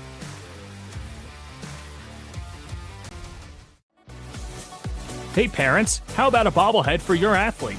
Bobbleheads are one of the most preferred personalized gift items today, and it's so easy to order. All you need is a photo of your athlete, a model number from our extensive collection of bobbleheads, and the sculpting process begins. 2 proofs are sent for your approval, and once it's approved, in a few weeks, your bobblehead is on the way. It's that simple. Order your bobblehead today by logging into varsitymediapass.com and click catalogs or call 516-403-2050. Did you know Varsity Media now offers action photography for all sporting events? Available for individuals or teams, we'll send dedicated photographers down to field level to capture your best moments. Our rates are affordable and our photos will leave you with lasting memories for a lifetime. Contact us today, mention this ad, and get $25 off your first order. Email ben@varsitymedia.net or call 516-403-2050. You're watching the Varsity Media Sports Network, the home for New York high school sports. At St. Francis Heart Center, we're not just regional heart experts. We share our greater success with the world. We don't just pioneer technology. We do it more than anywhere on Greater Long Island. And we don't just win awards. We deliver greater outcomes for people like you. As New York's only specialty designated cardiac center, we're not satisfied with just being good. This is Long Island. This is St. Francis Heart Center. And greater lives here. After the Navy, I came home to marry my high school sweetheart and start a family. We've learned compromise is critical. Congress is no different. I'm Nick Lalotta. Taking on extremists in both parties, I've worked across the aisle to lower costs, restore our assault deduction, secure the border, end cashless bail, and empower Suffolk cops. That's why I'm ranked one of the most bipartisan members of Congress. I'm Nick Lalotta, and I approve this message. I'll keep fighting problems, not people, to make Long Island safe and affordable. Varsity Media is now opening up our schedule to any teams looking to be on a sportscast. Watching yourself on camera is okay, but hearing your name on a Varsity Media sportscast is like you're a pro. And look at this opportunity. Feldman behind. Jersey pulled. Feldman! Feldman! Here comes the 1-0. Hit on the ground to first. Twins up with it. Feeds to Varela. It's a no-hitter. And Division's moving on. Nassau County AA champions. As West barks out the signal. West is going to keep it himself inside the 5 to the goal line. Touchdown! Touchdown, Southside. Varsity Media offers sportscast coverage for any sport, and our coverage airs live and on demand so everyone can watch the game. Now is the time to be a star on Varsity Media. Contact us to book a sportscast today at 516-403-2050 or email ben@varsitymedia.net.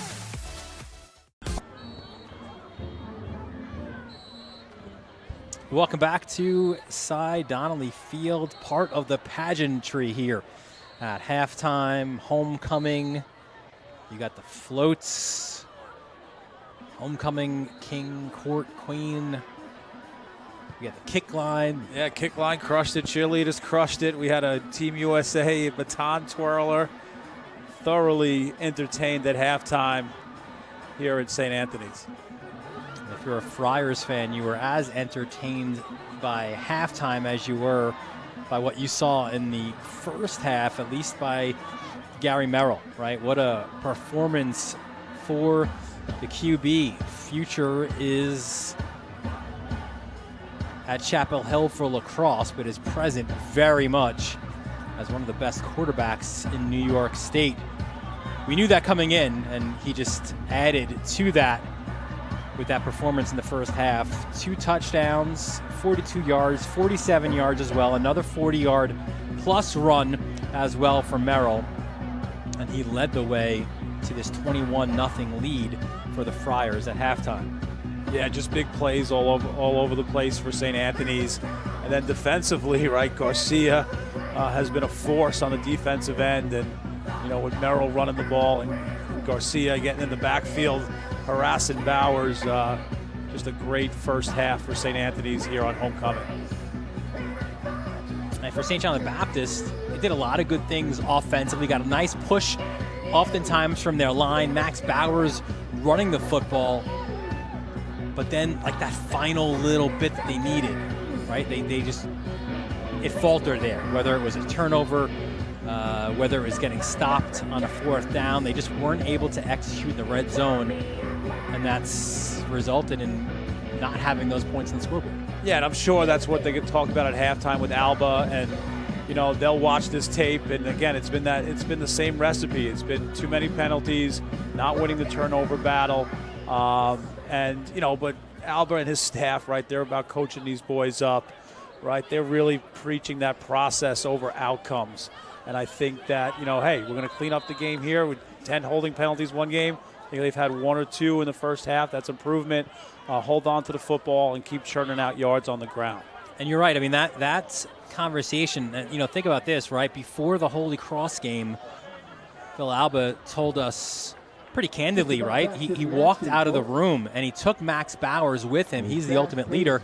And he said, "You guys figure it out. We need leaders here. We need to have a better representation of us as a program going forward. A lot of the things culture-wise we've got to clean up." And there was a positive response in that win against Holy Cross. Yeah, he was talking like these are kids, right? We don't look at these kids as just wearing numbers, right? These are kids that we love every kid on this roster, right? We're not blessed with a 80-man roster, right? From the starting quarterback to the guy who's helping with scout team. It's really about building a culture.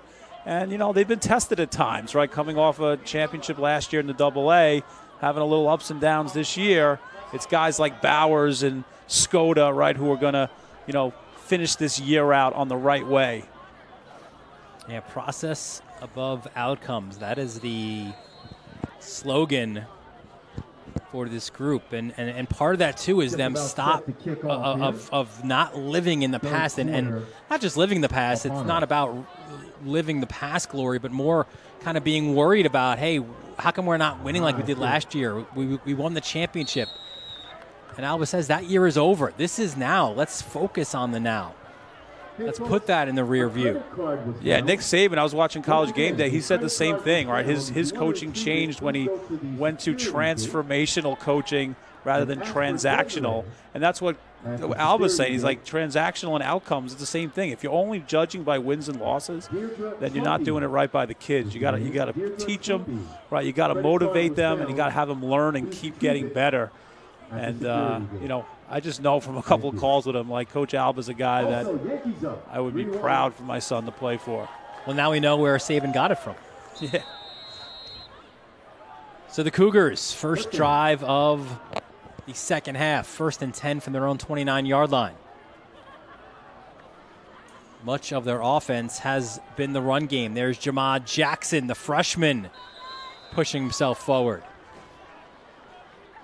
Yeah, good job, right? Jackson's 6 foot tall, right? Runs tall. Again, that right side of the line, they've been finding success there. Good carry. Kosha again in on the tackle. He's had a really good first half. And it was a smart decision, too, by the coaching staff, right, to move Jackson to get that athleticism out of the backfield. He was one of the receivers and a good receiver at that, but you've got a lot of those guys, right? You didn't necessarily have that explosion out of the backfield. Well, you do now.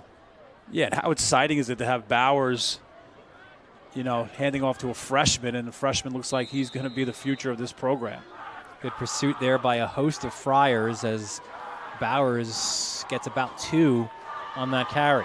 Yeah, they have a junior backup quarterback, right? Mo Scott, right? You got Jackson, right? So if everything goes right, you have a senior quarterback with Scott. You got Jackson coming back. Again, it's about trying to repeat every year talent on the field. 3rd and 4. Bowers has got it done on the ground. A little bit more of a struggle, though, in the air. Yeah, he's earning every single yard. Oh, and there's some movement on the line. Where did it come from first? I want to say it was from the Cougars. Chris Atchison, our official, will indicate just that. Illegal procedure against the Cougars. False start called on the offense. More of what you were harping on before. It's just these penalties. Just shoot yourself in the foot. 3rd and 5 is way more manageable than 3rd and 9. But it's like a little different, right? You have Merrill ripping off big chunk yards, and Bowers has been like churning 5, 6, 7 yard carries definitely could take its toll on him in the second half.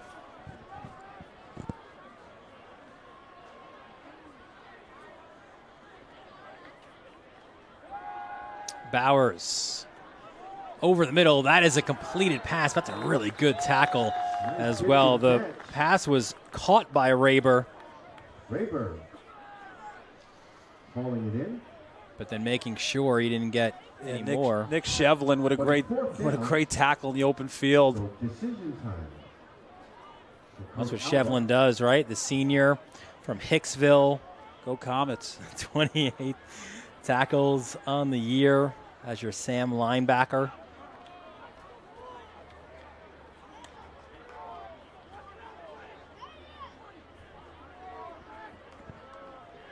So 4th and 6 from their own 33-yard line. This is a huge play. This is Skoda motions. And here they come. Bowers over the middle. That's complete to Skoda. Skoda into the St. Anthony's inside the 30. Nice job. Nice play call. Kind of put him in motion, right? Get him on into some one-on-one coverage. Good protection. St. Anthony's kind of sent the house there. Nice route by Skoda, sure hands. Just what St. John the Baptist needed. Gutsy call there by Coach Alba. We don't have the numbers here, but their third down conversions have been outstanding. Yeah, and long. You don't want to get in third and long, but they've been doing pretty good in it. So 1st and 10 from the 29-yard line. That was Mangan in motion. Ball comes his way. Angles it towards the sideline. Cuts it up there, and good job by Mangan getting to the 20. Yeah, you see Mangan with those short hands. You see he's showing off some of that 4.7 type speed that he's got. Number 14. Back-to-back, two great plays run by St. John's. Little wide receiver screen there. Motion the other way. A lot of the D-backs and linebackers were going left, right? And Mangan shoots out the right. Handoff run comes to the left, a couple of yards. Throw the ball down around there for Lucas Skoda. Yeah, another tackle there by Shevlin. Nice job. On the prowl. Coming into this game, 28 tackles for Shevlin. So they'll officially give Skoda 1 yard on that run. Second down. He will be to Bowers' right. You get 4 receivers. And there he is out of the backfield. Skoda is forced out of bounds, but just past the first down marker. Yeah, nice job. Little get out there in the flat for Skoda. Easy completion. A correction, 3rd and short. Extended handoff there. I don't know. They've been liking 3rd and 9, 3rd and 10. Let's see if they can get 3rd and 1.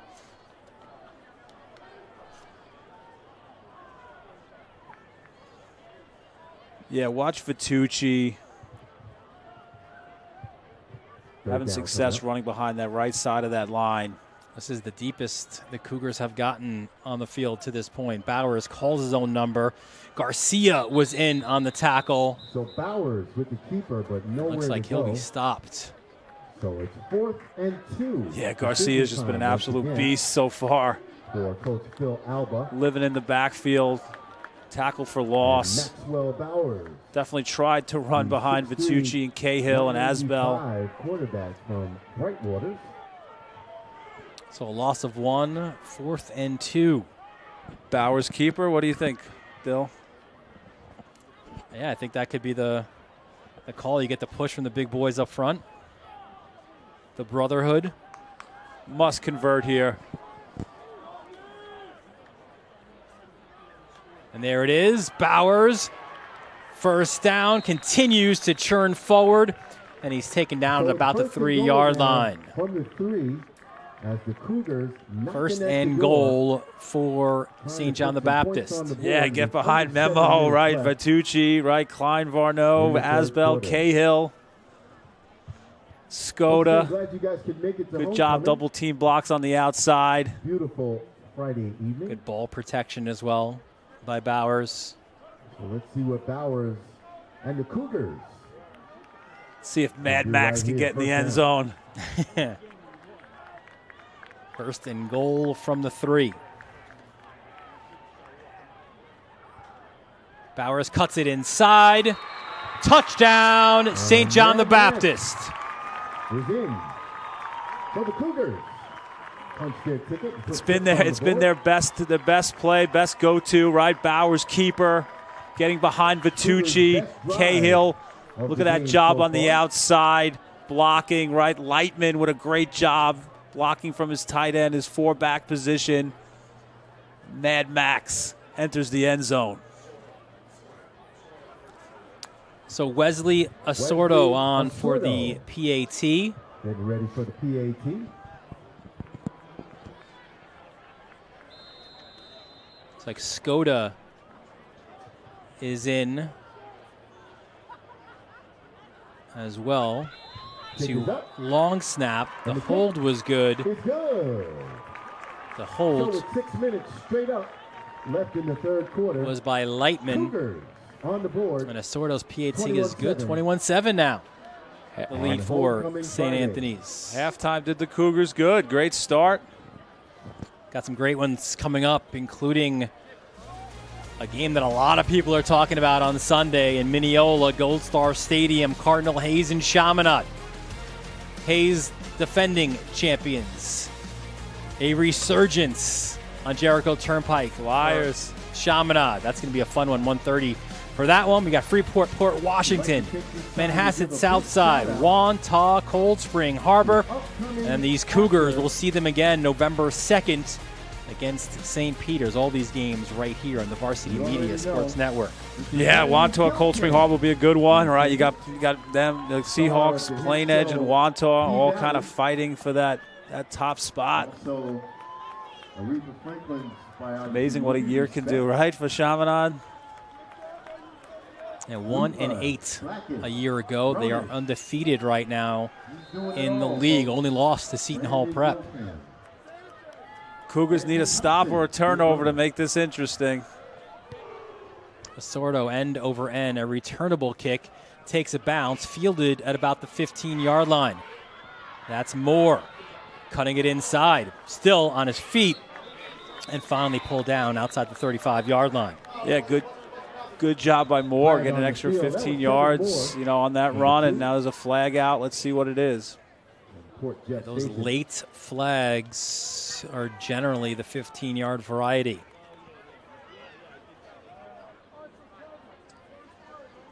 Let's see what we have here, and it was a late one as well. Chris Atchison, our referee.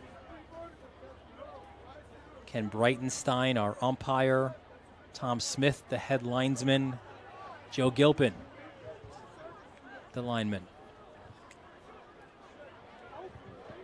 Dead ball personal foul against St. John the Baptist. Personal foul. So Moore breaks a tackle, gets an extra 15. Now you get another 15 onto that, essentially gaining 30 yards on that kickoff. And the ball at the 48 of St. John the Baptist. Gary Merrill's last touchdown run was for 47. First down. Ran for 4 scores last week against Xavier. 4 scores in 7 days 7 ago. days ago, pretty much.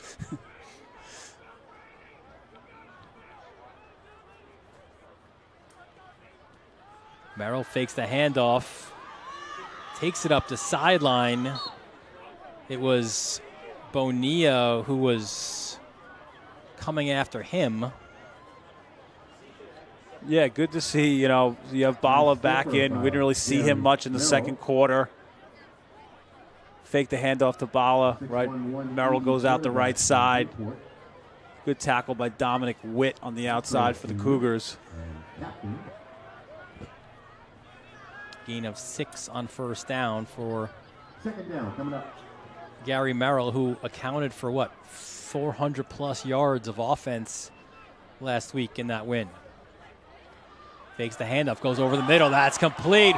Fumble, though, and the Cougars, or are they saying it was incomplete? They're saying an incomplete pass. Pass was deemed incomplete.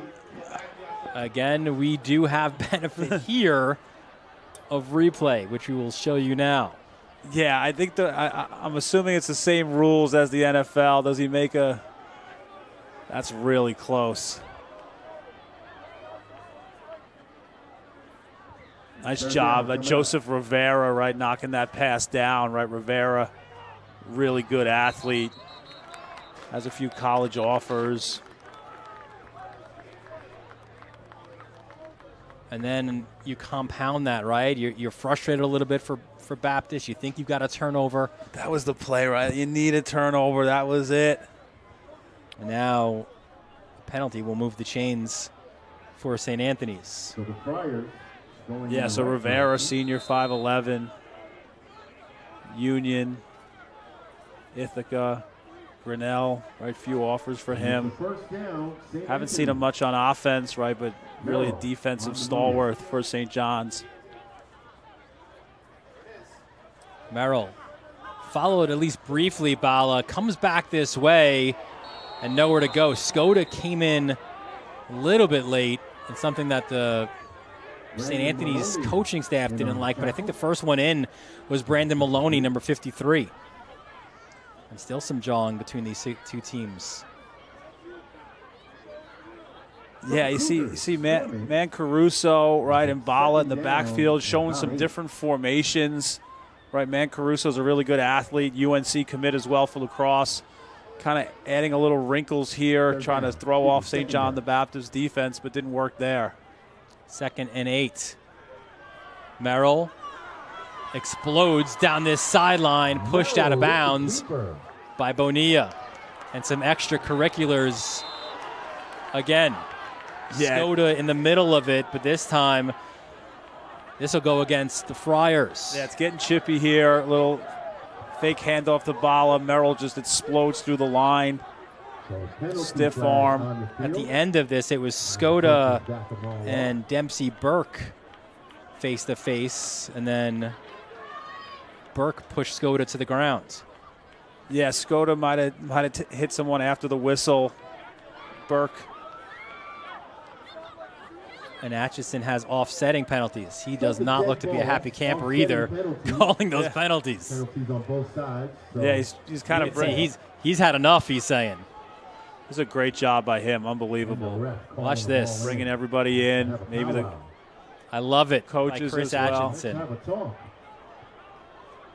He's telling everyone, stop, I'm talking. While the referee's talking, Like my daughter will say in kindergarten. Teacher says, right, eyes on me. right now and get yourself something to eat or drink. I'll take a Although coffee, like I the think soup. this huddle is having maybe the opposite effect. You see Joe Minucci screaming I am lactose intolerant, so at Phil Alba and also at the officials. Can't we all just get along? just a little TMI. I think the intent is there for Atchison. And honestly, all he's got to say now is like, I'm going to start tossing guys. Yeah. And now you got to deal with suspensions.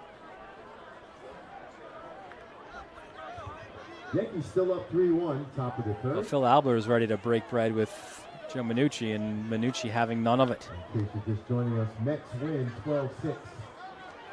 So they're going. I mean, I think part of the Cali. issue, I think, for St. Anthony's, I think maybe there's some targeting going on with Merrill, and obviously he's the guy, right? Like, you got to protect your quarterback. And perhaps they think that Atchison isn't maybe calling enough things. That was impressive. I've, for 20 years watching sports in high school, I've never seen a ref do that. That's a tremendous job trying to get control of this game. Merrill airs it out, looks end zone. There's a lot of contact, and there is the flag thrown. It was Taylor who was the intended target. Yeah, Blake Sandoval on the coverage. Didn't have a chance to look back for the ball. JT Taylor's the big play threat. 6'3", basketball, really good leaper. Doesn't get a chance to leap there because Sandoval takes a penalty. So this will be a pass interference. 4:19 left in the That was third right in quarter. front of that student section there in the end zone. Cougars on the board this quarter with a score at the other end.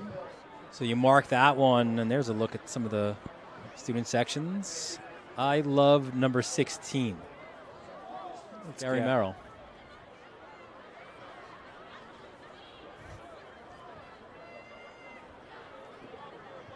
His teammates definitely love him as they're showing support for him and making sure they stick up for him.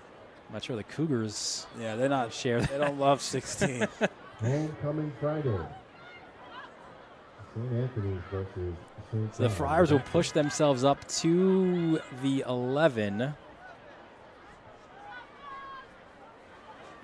There's a lot of important football to be played for St. Anthony's, and they love, of course, to make sure that they're healthy. They were, as we mentioned in the call leading in, offensively at least, finally healthy. Xavier Bala back after suffering that injury against Stepanak, missed a couple of games.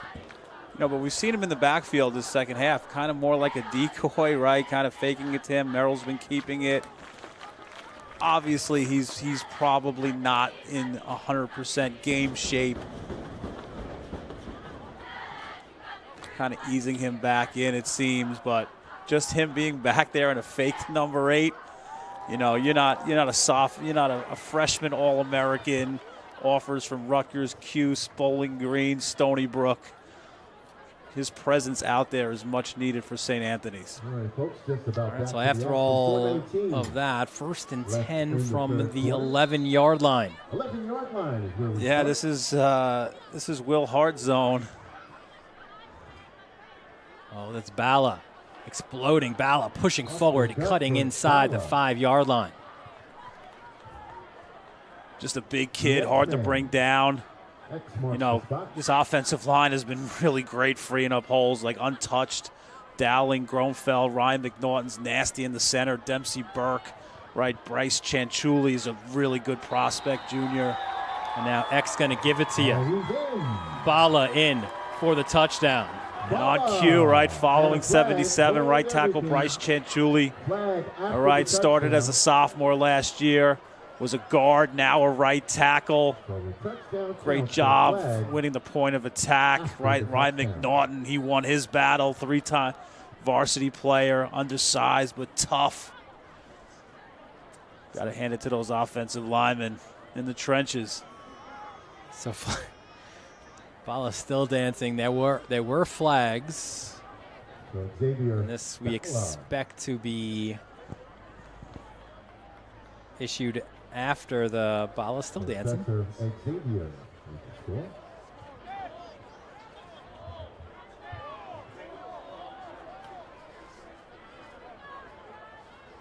You know, it's just St. John's was like creeping back in the game. They thought they had the turnover. Yeah, missed tackle on the kickoff, then a 15-yard penalty, then a near missed turnover. And right after that, a penalty. They give him a first down. So Zenk, the long snapper, Riley, the holder. Michael Forrest, another PAT, and that is no good. First missed PAT of the game.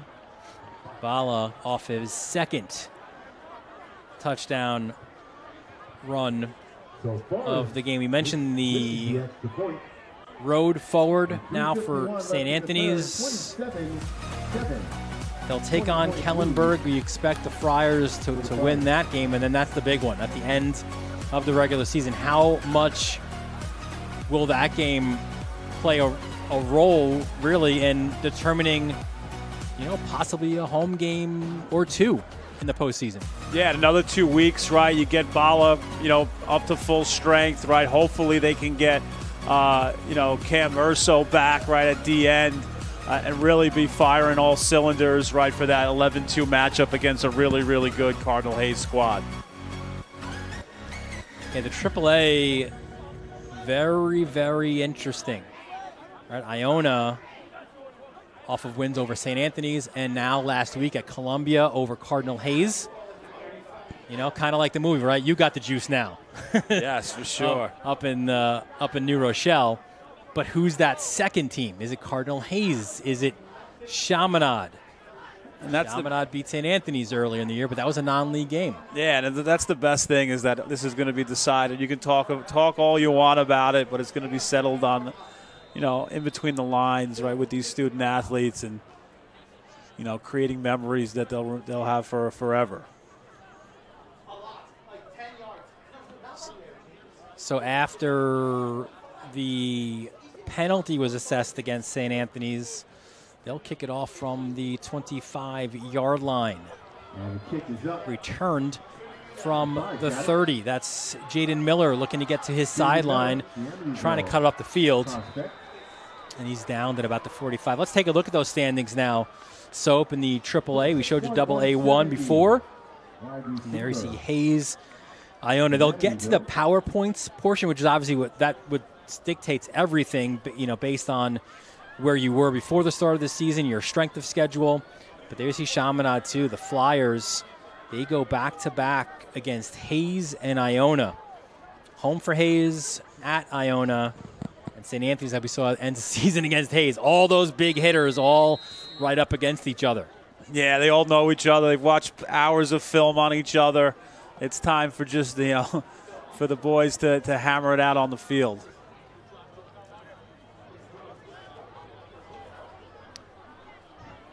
So the Cougars down 27-7. They've got the ball at their own 44-yard line. Bowers over the middle. Oh, nearly a one-handed grab. Got a mid on it. Yeah, that's Shamir Lisbon, right? Senior, 6 foot. Yeah, looking like his older brother there. Yeah, one of the most improved guys on this entire St. John roster. Rooney in coverage. Good coverage, right? Bowers tried to lead him. Just fell out of the fingertips of Lisbon. Has a touchdown on the year, 8 receptions. Was looking for number 9 there.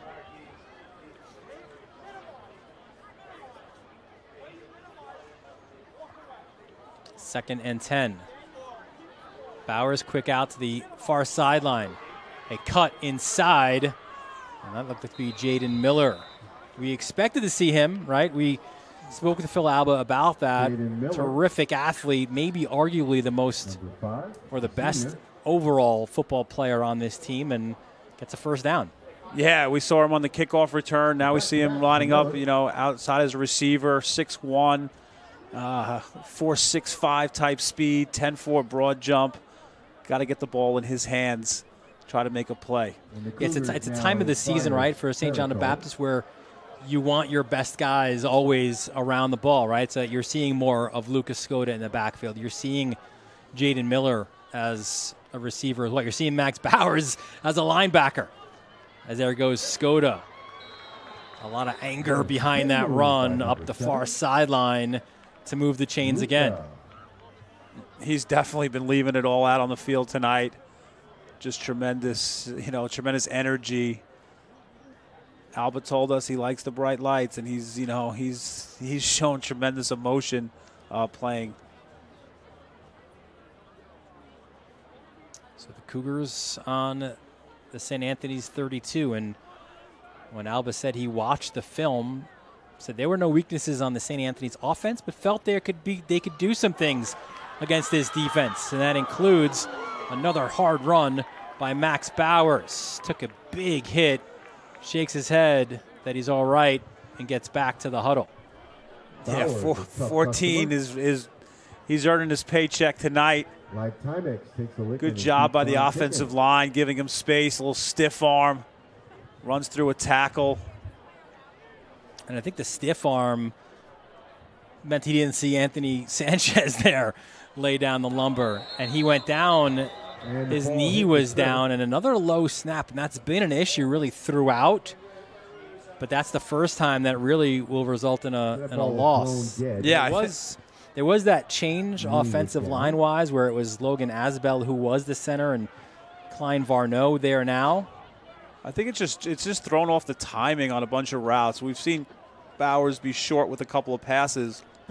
A lot of it has to do with the fact that the low snap is, messing up with the timing. And when you have these precise route runners that St. John's has, just a little half second, right, could throw the entire play off. So 3rd and 7 for the Cougars. 4 down territory here. 2 minutes.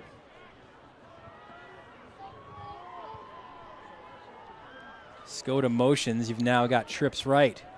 Bowers comes this way. Over the middle, looking for Mangan, in and out of his hands. Incomplete, almost intercepted by number 11. Yeah, looking for Mangan again. Those two haven't really been able to hook up yet today. Got a paw on it. Mikey Riley there looking for the pick. Yeah, so Riley and Sanchez been doing a good job in coverage. Decision time for Coach Phil. A senior and a sophomore back in there, filling in for Parker McDonald, cornerback that they're looking to get back hopefully next week. I think it's his ankle, right? A little ankle injury for him. I think for some of these guys, it's a little bit of also recognizing where you are in the schedule and, maybe some maintenance as well, right? As Bowers, pressure comes, DJ Garcia. DJ Garcia. A little help from his friend as well in Drew. He's the DJ, I'm the rapper. Right, 33, Drew. DJ gets there first. Drew cleans him up. DJ first to the party. DJ Garcia has been a wrecking ball today for the Friars. 2nd sack of this game, 3rd of the season.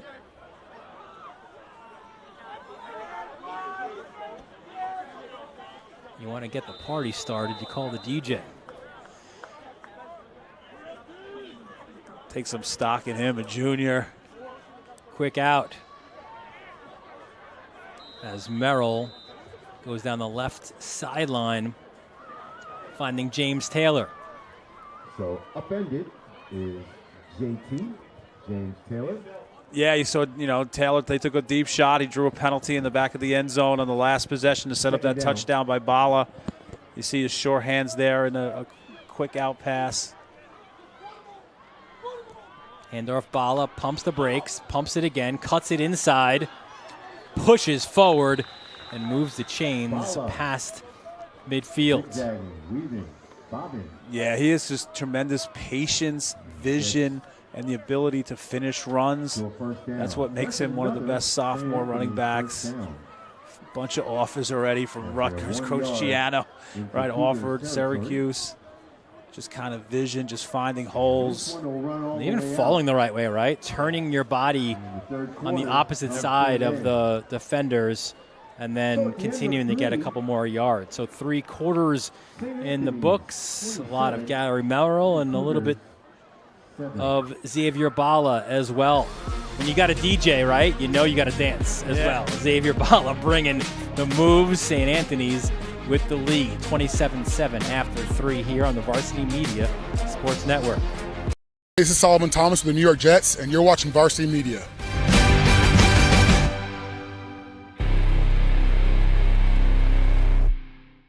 At Catholic Health, when we see our island, we see extraordinary life. The most extraordinary of which is you. It's because our Catholic faith places the highest value on people, all people. It's the inspiration for our exceptional medical care with unmatched compassion. And it's why at Catholic Health you're more than a patient. You're someone's family, best friend, and a neighbor to us all. Long live Long Island.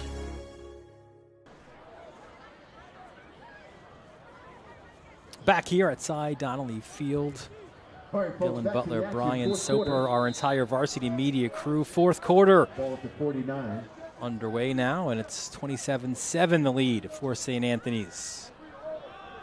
Friendly neighbors, these have not been.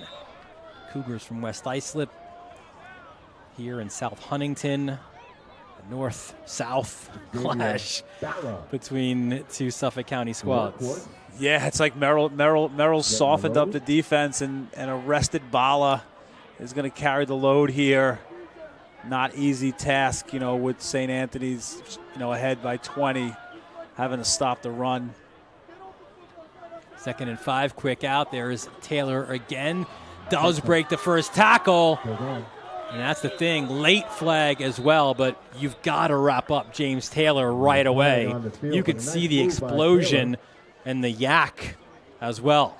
Yeah, he broke the tackle of Joe Rivera, right? Usually a short-handed tackler. Taylor's got that length, basketball ability, shiftiness. And Chris Atchison has been very, very busy here tonight. A block in the back against St. Anthony's.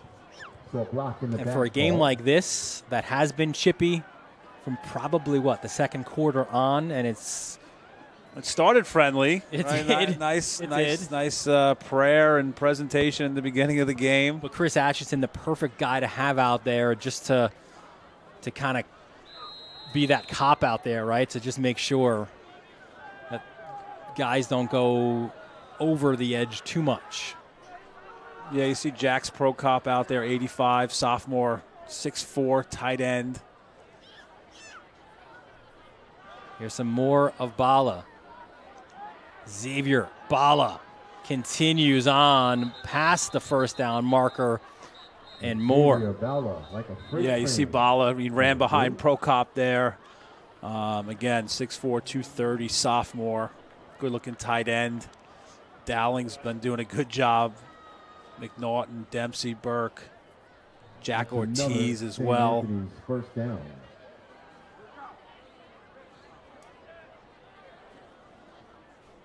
You got Anthony Kenner out there blocking as well from his wide receiver spot.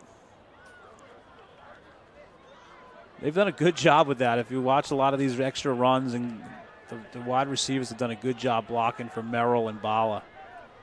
We'll give those guys some props in a moment. Here's Xavier Bala to the outside. Tripped up momentarily, still on his feet. Xavier Bala is pulled down, finally stopped at about the 1 yard line. Wow, he's doing a little Marshawn Lynch impersonation, just dragging bodies to the end zone. Again, Prokop, great block there by Jack Gronfeld. See his athleticism, didn't play last year. Bala's happy he plays this year. And again, continuing to block all the way down the field. 1st and goal from the 1. Will it be Merrill? Will it be Bala?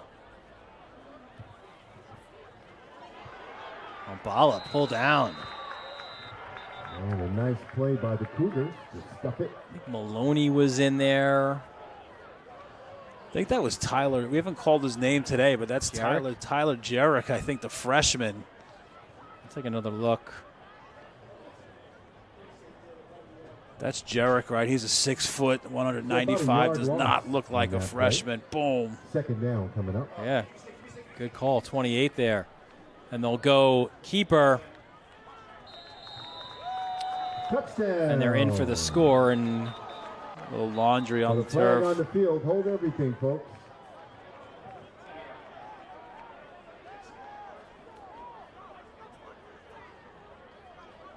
So the touchdown is good.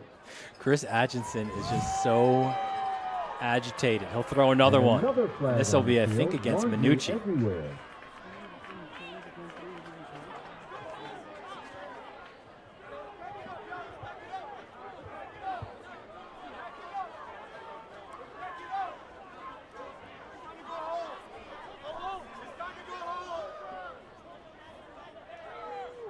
And now the officials will have a conversation.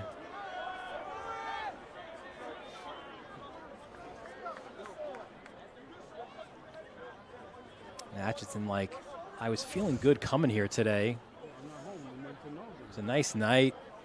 October. My baseball team was winning. And then all of this. Yeah, and the full moon. I'm blaming the full moon. Quick update on the Yankee game. 3-2. Let's see here. Unsportsmanlike conduct. Indians 2. Oh, there's an ejection.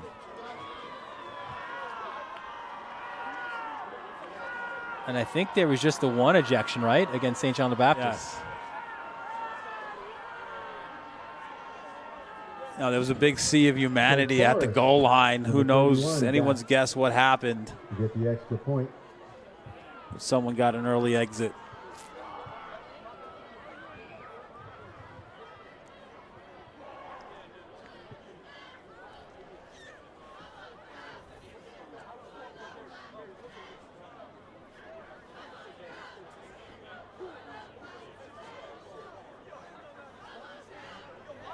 And honestly, considering, right, you kind of get a huddle together as Atchison did to try to calm things down. That didn't work. So this was the next course of action, right? High snap. The kick by Forrest is up, and it's good as St. Anthony's extends their lead to 34-7. 34. Bala and Merrill getting the job done, but as you mentioned, Merrill and the offensive line has been stout here this evening. A lot of times these are guys who don't get the recognition. We're giving them the love tonight. Here are your big boys up top. Yeah, Dowling, Gronfeld, McNaughton's been nasty at the center there. Burke and Cianciulli just working really good as a unit. A lot of these runs have been untouched, right, allowing, Bala and Merrill to get in the open field. Based on the body language down, it looks like perhaps Maloney might have been the guy. Brandon Maloney might have been the guy who is done for the night. Well, that's someone you could ill afford to lose. In fact, he was our impact player defensively for the Cougars. Just about ready to You're in go. that mode now where if you're looking at it, if you're the coaches, you really want to get out here. I mean, ejection, I'm not sure with football if that's a next game sit-out type of situation. So Liam DiGregorio here to kick off. A squibber. It'll take a bounce. And it's So the Yankees scores 3-2. knocked down. Bottom of the third. I think we're going to have a quarterback change for St. John the Baptist. Well, we were talking about Mo Scott before as the heir apparent, right? Transfer from Riverhead. Homecoming 2024. We haven't seen the packages, but Albert and his staff had a couple of packages in they called Motown. And a new quarterback.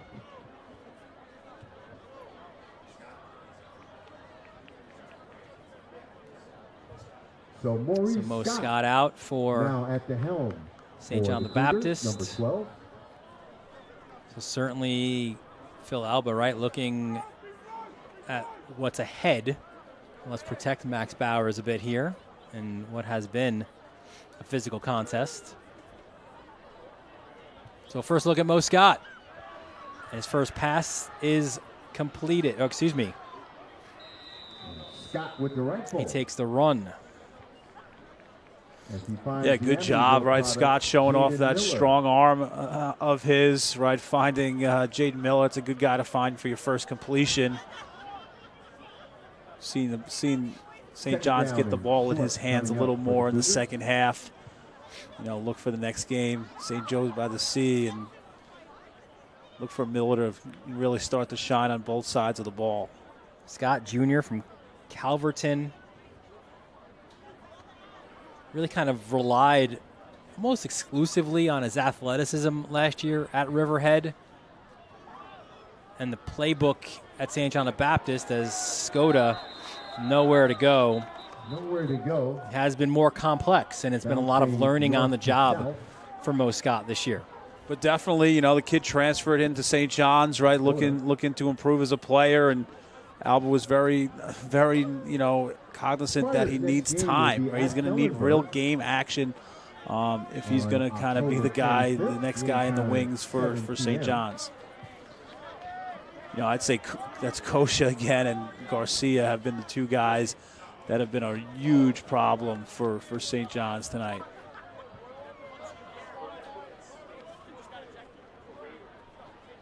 Scott, plenty of time, goes far sideline. Good look to Mangan. And that'll be a first down for the Cougars. Impressive ball, right out route by Mangan, who's as first down for the Cougars. Precise as a route runner as you'll find in the Catholic League. Good job by the O-line protecting. 6'3", 180 quarterback, junior.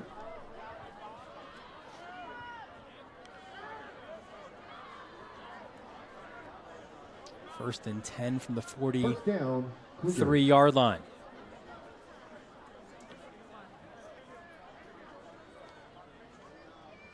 Scott back to pass. Goes that sideline again. That one is incomplete. Yeah, we see David McHugh out there in coverage. Nice job by him. Blanket coverage. 7:02 left in regulation. You know, McHugh's a junior. And the Cougars still fighting. You know, kind of a guy that Coach Minucci said he can put in a couple different spots, right, to make plays. Show good ability out there in coverage.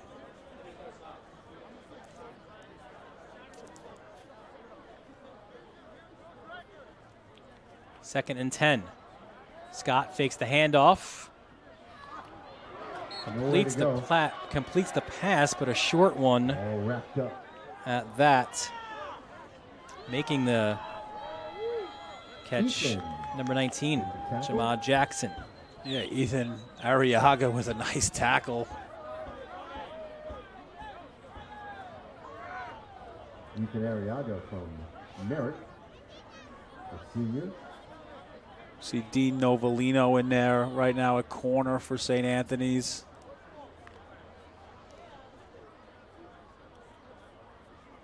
Got Ethan Bramoff at linebacker as well. Recent commit to UVA for lacrosse. Scott, look out. He got past Garcia, still on his feet. Flag on the play. Scott, look at the athleticism out of Mo Scott.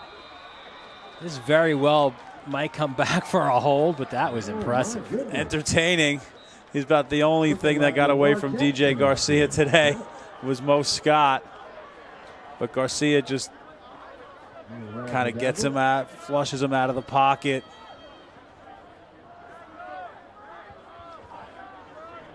Still a flag on the field as the referees converge. Might have a flag on Skoda.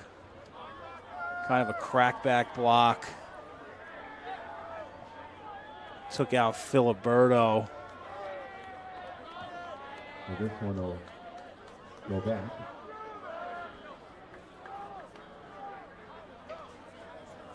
And the Cougars now backed up. It's been such a physical game, right, Dylan? So it's third. You can feel it up here in the box. And it's funny, I was thinking coming in, I'm like, you know, rivalry-wise, like Holy Trinity and St. John the Baptist has had it going on this last couple of years, and obviously Chaminade and St. Anthony's, and you really kind of see these two teams as fierce competitors, but that's what they are here tonight. You see 97, James Violante out there, senior. Gap eater for St. A's on the line. Another low snap. Scott able to pick it up. Airs it out. Coming back for the ball. Did he catch it? I think it took a bounce. That was a good effort there by Jaden Miller. Yeah, Scott showing off some of that arm talent. Might have been Shevlin in coverage. Fourth down.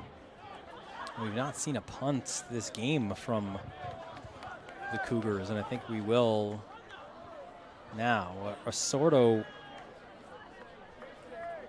doing both for the Cougars.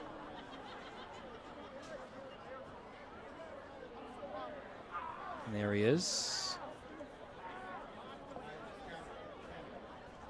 And nobody deep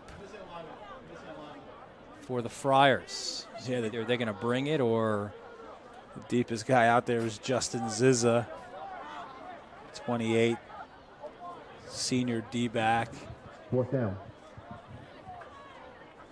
Sordo gets it off, and it will take a Cougars bounce, and it'll be down just inside of the 40-yard line. So, Soap, as we often do, we take a look at some of the players who are playing on the next level. First, for LIU, that's an impressive bunch right there. Multiple different colleges. See Lance Myberg at LIU, Lee Webber at Hamilton, DJ Lisbon at Post, Brandon Rains at Franklin Pierce, and Jason Ziva. You smile like that, yeah, when you win a national championship like Jason Ziva. Yeah, tremendous route runner, right? Mangan, you know, has some similarities to him. Definitely practicing with him, you know, every day, right? Definitely helps. But what a run by St. John the Baptist last year, and really churning out some talent playing at the next level. And Ziva up in Cortland, you don't just beat Ithaca last year. You go on and win it all. Division III national championship. Red Dragons. Handoff on first down. A little bit of a push forward. Yeah, we see Jack Ortiz out there on the line.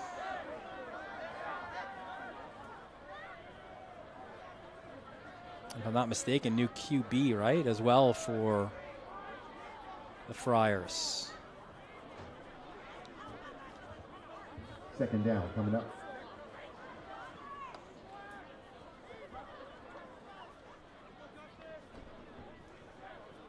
It's like Justice Durham. Signal calling now for St. A's. Bala to the outside.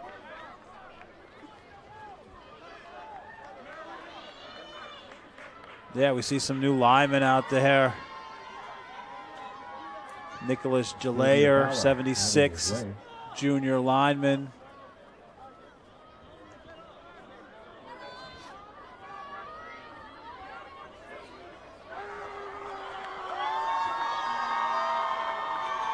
Handoff.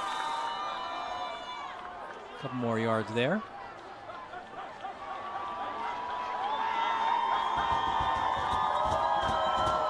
Number 19, Thomas Valdini, right? Senior running back. Getting some carries here. Yeah, we got to pull out that full St. Anthony's roster now, right? Max Prokop out there at tight end. It's actually the QB, Brody Rickert. All right. Junior from Mattatuck. Rickert, the quarterback. And nowhere to He'll go. be pulled down for a loss. Swarm. Yeah, that was Zaire Grant coming up, making a tackle. Tyler Jarek in the area as well. Got Dylan McCrae, 63, junior lineman out there. 73, I see Michael Walsh. Colin Chiarelli, senior lineman, 71. These boys work hard every day in practice. Yeah, they earned this opportunity, right?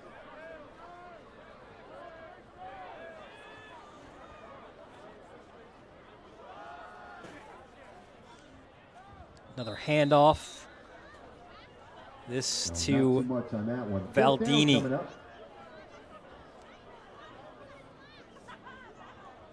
Mason Correas as well, wide receiver, junior. And for Coach Manucci,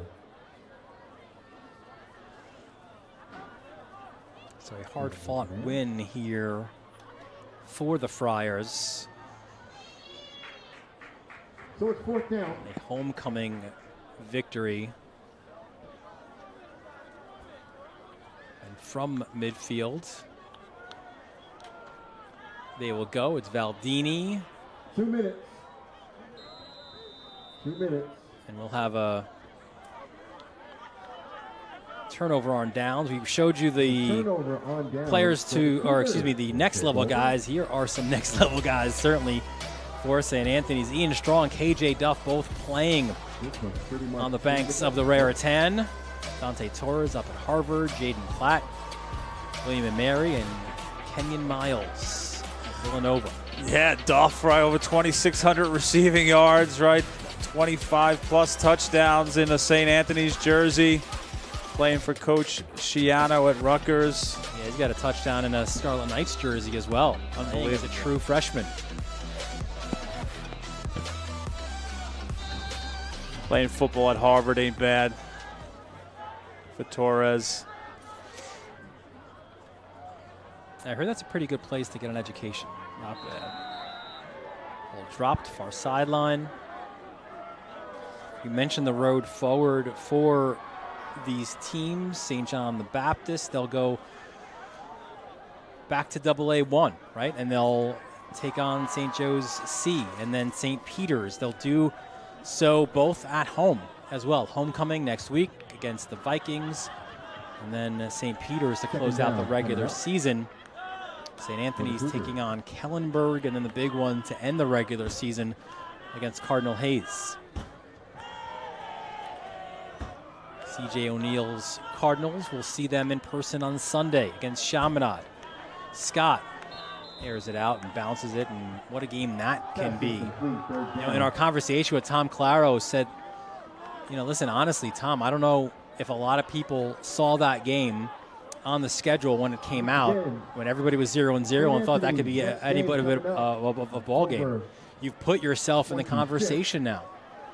And he said, you know, kind of sounding a little bit like Peter Parker, you know, with great power comes great responsibility, and the same is true now. With added success comes that responsibility to live up to those expectations. That first game, his first game against St. Anthony's was just immediately put Chaminade football into a different stratosphere.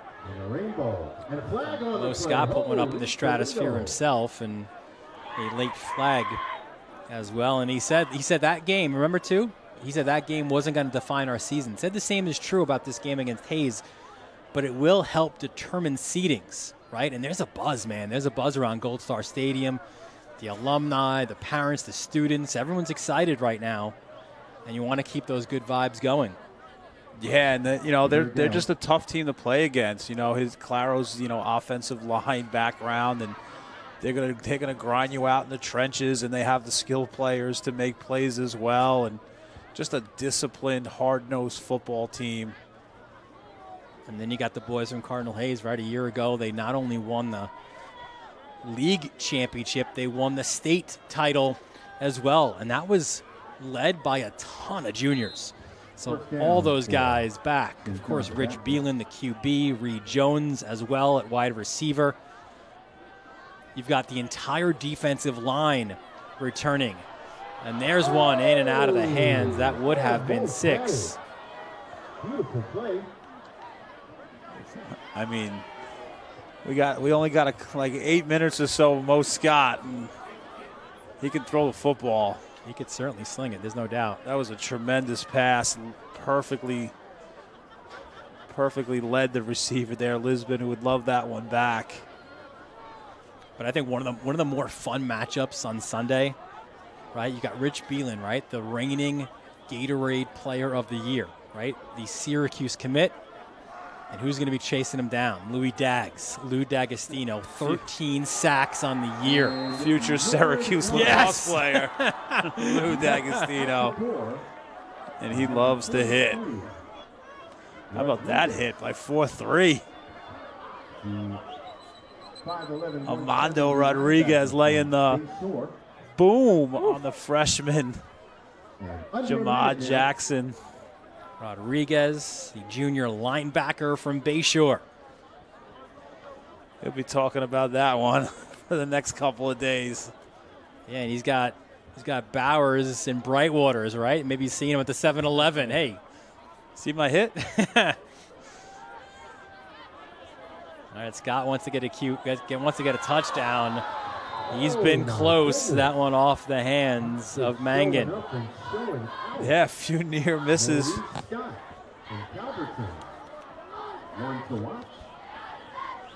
So all that's left now is perhaps one more play here. 16 seconds on the clock.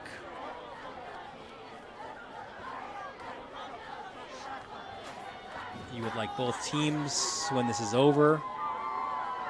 Yeah, let's see that handshake in the and middle. Get out of town. Let me zoom in on that. Let's see if it's hugs and handshakes.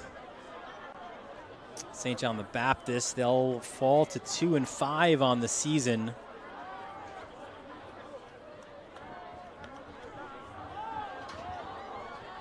Here's Scott. He can put it in the air. That is for certain. And is that a touchdown? I knew that. I had a feeling that was going to happen. Unbelievable job by Scott. He low snap, picks it off the turf, rolls to his left. And he gets Kevin Peters in the end zone. Another look at this one. Just like they drew it up. Scott up in the air.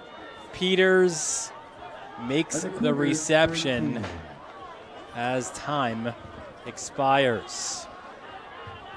And here is that huddle. Phil Alba leading the way for St. John the Baptist. And as always, it's good to be a Friar. Not the friendliest of handshakes, I would say, but you motor yourself through the line.